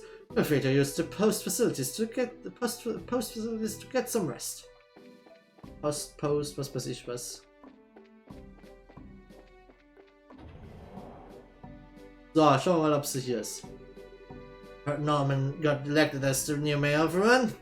Mostly all about turning Run into a tourist spot, with his promise to not totally neglect the harbor. Like they say, I guess, balance is important. Oh. Ja, resten wir hier mal kurz. Wir sind fast voll, aber fast voll ist nicht ganz voll. Almost Christmas does not mean it was Christmas. Das ist ein Phoenix Strike Meme. I was surprised that Amathea and the rest of the intelligence division were bold enough for one more attack. But with their defeat, the threat of insurrection within the kingdom has truly ended at last. We men of the border garrison can finally sleep the sleep of the just for once. Jetzt das Bett, muss morgen früh ins die Arbeit. Viel Spaß noch. Ja, ich mache nicht mehr lange, wenn ich wie gesagt, suchen die noch und dann beende ich wahrscheinlich. If the uprising in Grants has stopped, Delta's division is truly ended. Okay. Okay, ja, stimmt.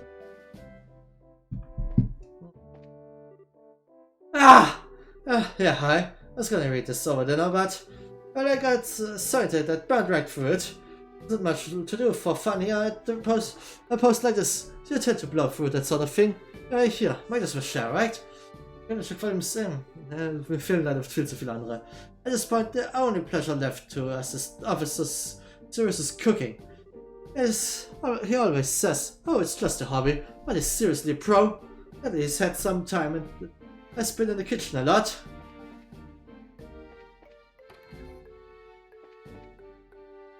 Nice. Yeah, I managed to get this far. Oh, but I can't stay here forever. Got to figure out some way to get back to Janice or... Good night. Aha. That's really Felicity. I admit, I didn't think she'd make it this far on her own. A Royal Academy student. Guessing that's the runaway we're looking for. Yeah. Oh, how are you? Hi, it's been a while. I guess it has, anyway.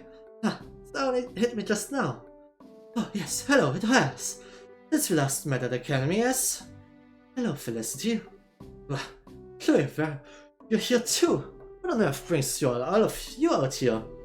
If I can, I'd like to ask you something. We're dealing with an emergency and we'd like a cooperation. By cooperation? Wait, what exactly? Wait, what? With what exactly? It's not hard or anything. We just need you to come with us. Back to Bose. Jetzt ist fast in den fucking Kamin gesprungen. Felicity. I knew it. Let me guess. You're Raina's hired fucks now. Fucks, I'd kinda like to not be compared to sorry guys with clubs, thanks. Yes, really. Oh, hang on, miss. Figured that school would have taught this lesson. There's a sworn to neutrality in conflicts. No one's facts and no one's operatives. Yes, I know what you are, in theory. But trust me, I know how the world really works. Regardless of pretty words, you intend to drag me back by force, don't you? If you try to flee into the dangerous wilderness on your own, we may have to, yes? This ain't a barrel of laughs for us either. It's just coward and come with us. Stay back, you! Get closer and I scream. Felicity, just calm down a second. It's okay, we're not going to do anything. Exactly how I was afraid this go down. Kate, you back off too. Let me handle this. Okay, Felicity, listen. We are here to take you into protective custody, yes. And look, I can totally sympathize with you hating this marriage thing. Oh, certainly, that's not forgivable in and of itself. The real problem though is Reina. Wait, I'm sorry, what do you mean? She betrayed me utterly. We were supposed to be making a little tourist trip out of Bose. See the market, say hello to Mayor Maybell.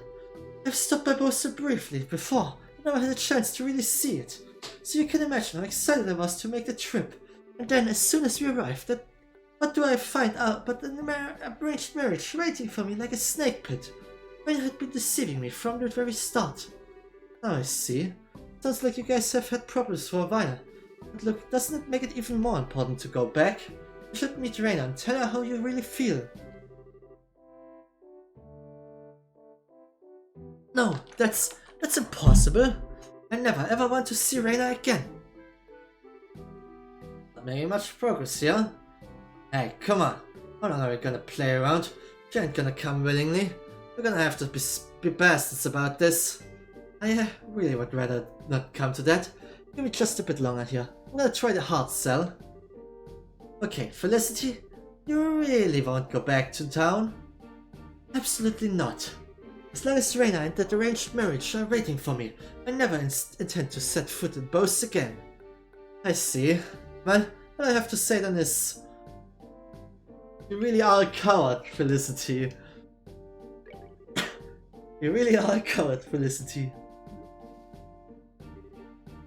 I'm a what? Did you just call me coward? Yeah, I did. And how am I a coward? Explain yourself. Well, I've been listing off a whole bunch of reasons for a while now. The real reason you don't want to go back is because you're scared of the marriage meeting, right? I am not scared. Why not just go back to Bose and confront it? You seem dead set on making the wedding meeting out to be purely Reina's fault.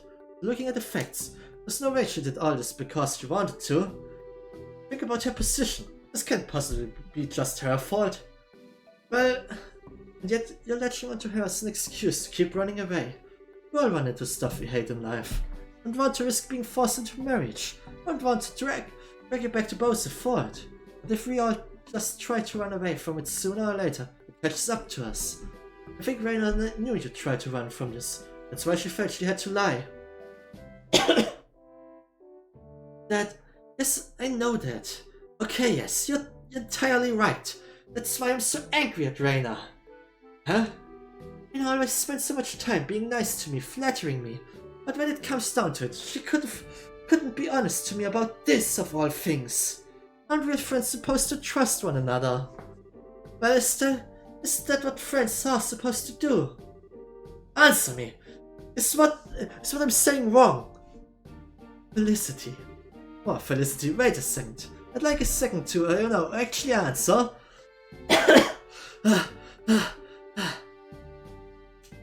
Yeah, now I get it. I've got a lot more than just an objection to an arranged marriage in this.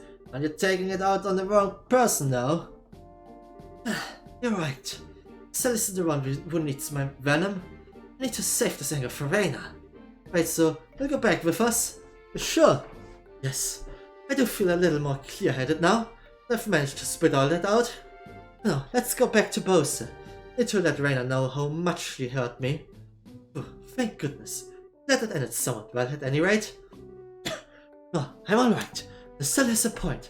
I can't just run from this. I need to confront what's being forced on me and let everyone know what I think. Yeah, that's the spirit. Sorry, I know I was kinda playing hardball there for a while.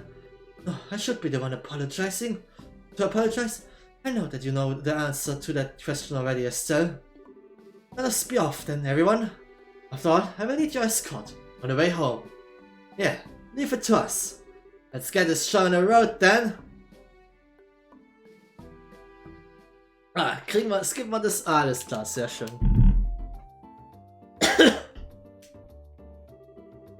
Mistress, I'm glad to see you are well. As am I. We've been waiting. Reina, let me be clear on one thing. I still haven't even remotely forgiven you. Yes, I am well aware. We can, however, discuss that later. Yeah, I suppose we can. This isn't something we can't do in 5 or 10 minutes. Well then, lead the mistress to her seat. Of course. Mistress Felicity, please this way. Alright. I'm sorry I put you guys through so much trouble. No, trust us, we understand. Good luck in there, okay? I'll see you back at school, Felicity. Yeah, see you there. Bye, everyone.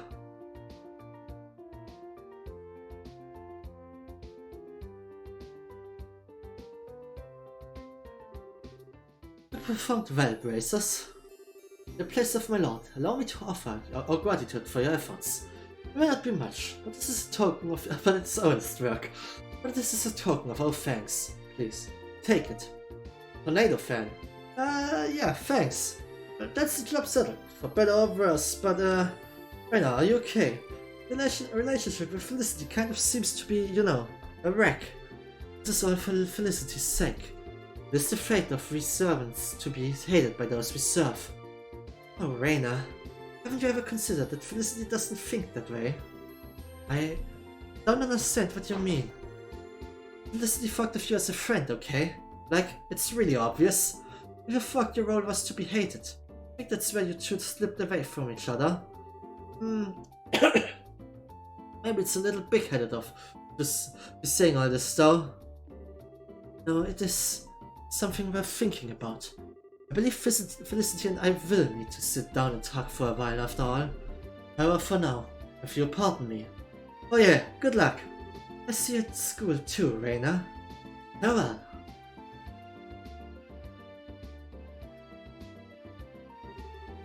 Well, that's another tempest waiting to rage in the teapot. Kinda hope they can rebuild their friendship, but man, it is all rather dire, isn't it? I know how you feel, but this is as far as it goes for us. The rest is gonna be up to them. That's the missing lady completed. Nice. Welcome to the Outer Rose. Okay. Warte mal, was ist denn der Hurricane-Fan? Oder was es war?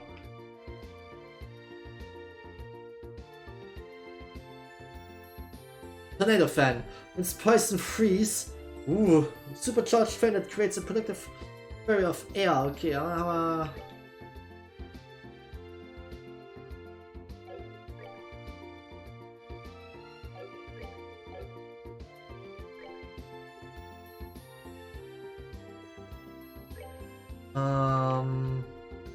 Die Range wird noch größer. Bryson. Eigentlich wollen wir auf der Gate kein Bryson haben. Ganz ehrlich, und das brauchen wir jetzt. War mal ganz gut, aber nehmen wir doch den Tornado-Fan, weil Poison ist auf ihn schlecht, weil er so viel Leben hat, und Freeze ist eigentlich auch. Marriage meeting has already begun.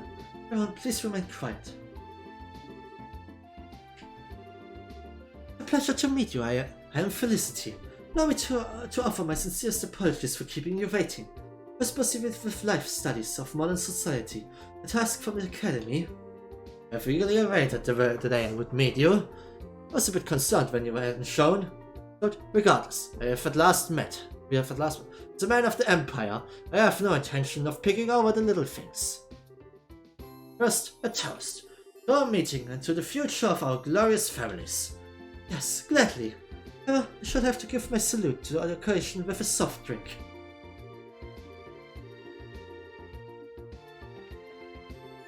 Ladies, was painted as a woman of talent studying abroad in the kingdom. The best picture was not false. And understated grace and confidence, no less than I would expect from someone born of such a noted family. Wie viel Uhr haben wir? Gerade 23 Uhr, okay, ja. So, okay, bringen wir das mal zu der Bracer Guild, geben das schon mal ab. Report. Okay, Imperial Request, aha. Missing Lady. Oh, 5+2. First Flavor. Oh yes! Rank advancement to Senior Bracer rank C rank. Nice. Aquamaster Rod is a perk. Good work. Always nice to see some progress. If you complete any more jobs, be sure to come back and report. Was ist das denn für ein Teil? Aquamaster Rod. Items, das ist doch...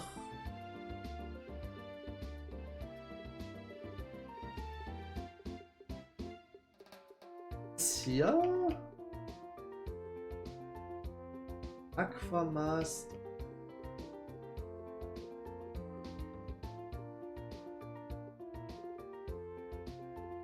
Was ist denn das? Hammer.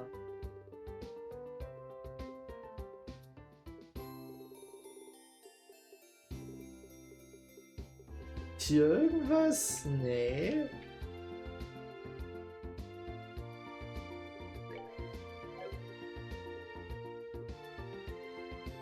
Was war denn das jetzt, was ich bekomme? What the fuck?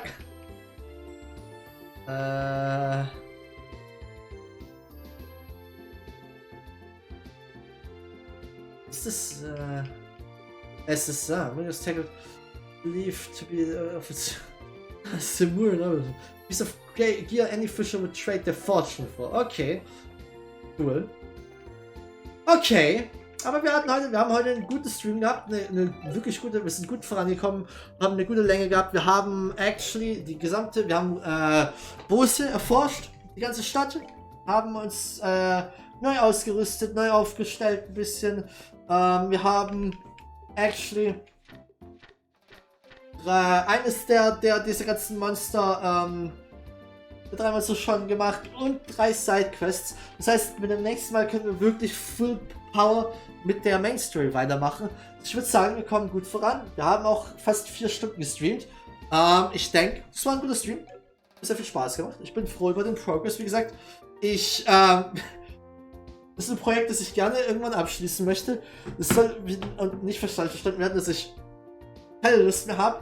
Aber nach 6,5 Monaten muss ich sagen, es ist halt so, ich freue mich darauf, dieses große Projekt irgendwann. Sorry, Lady.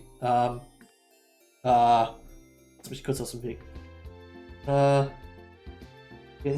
Ja, ein schöner Stream. Bis zum nächsten Mal, ja. Nächster Stream wird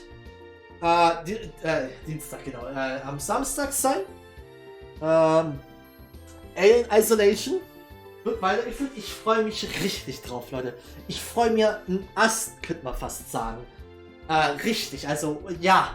Nee, das wird interessant werden. Aber ich bin gespannt. Und ich freue mich auf den nächsten Stream hier, weil wir hier dann mit der Main Story ein bisschen weitermachen. Ich bin da auch schon sehr gespannt.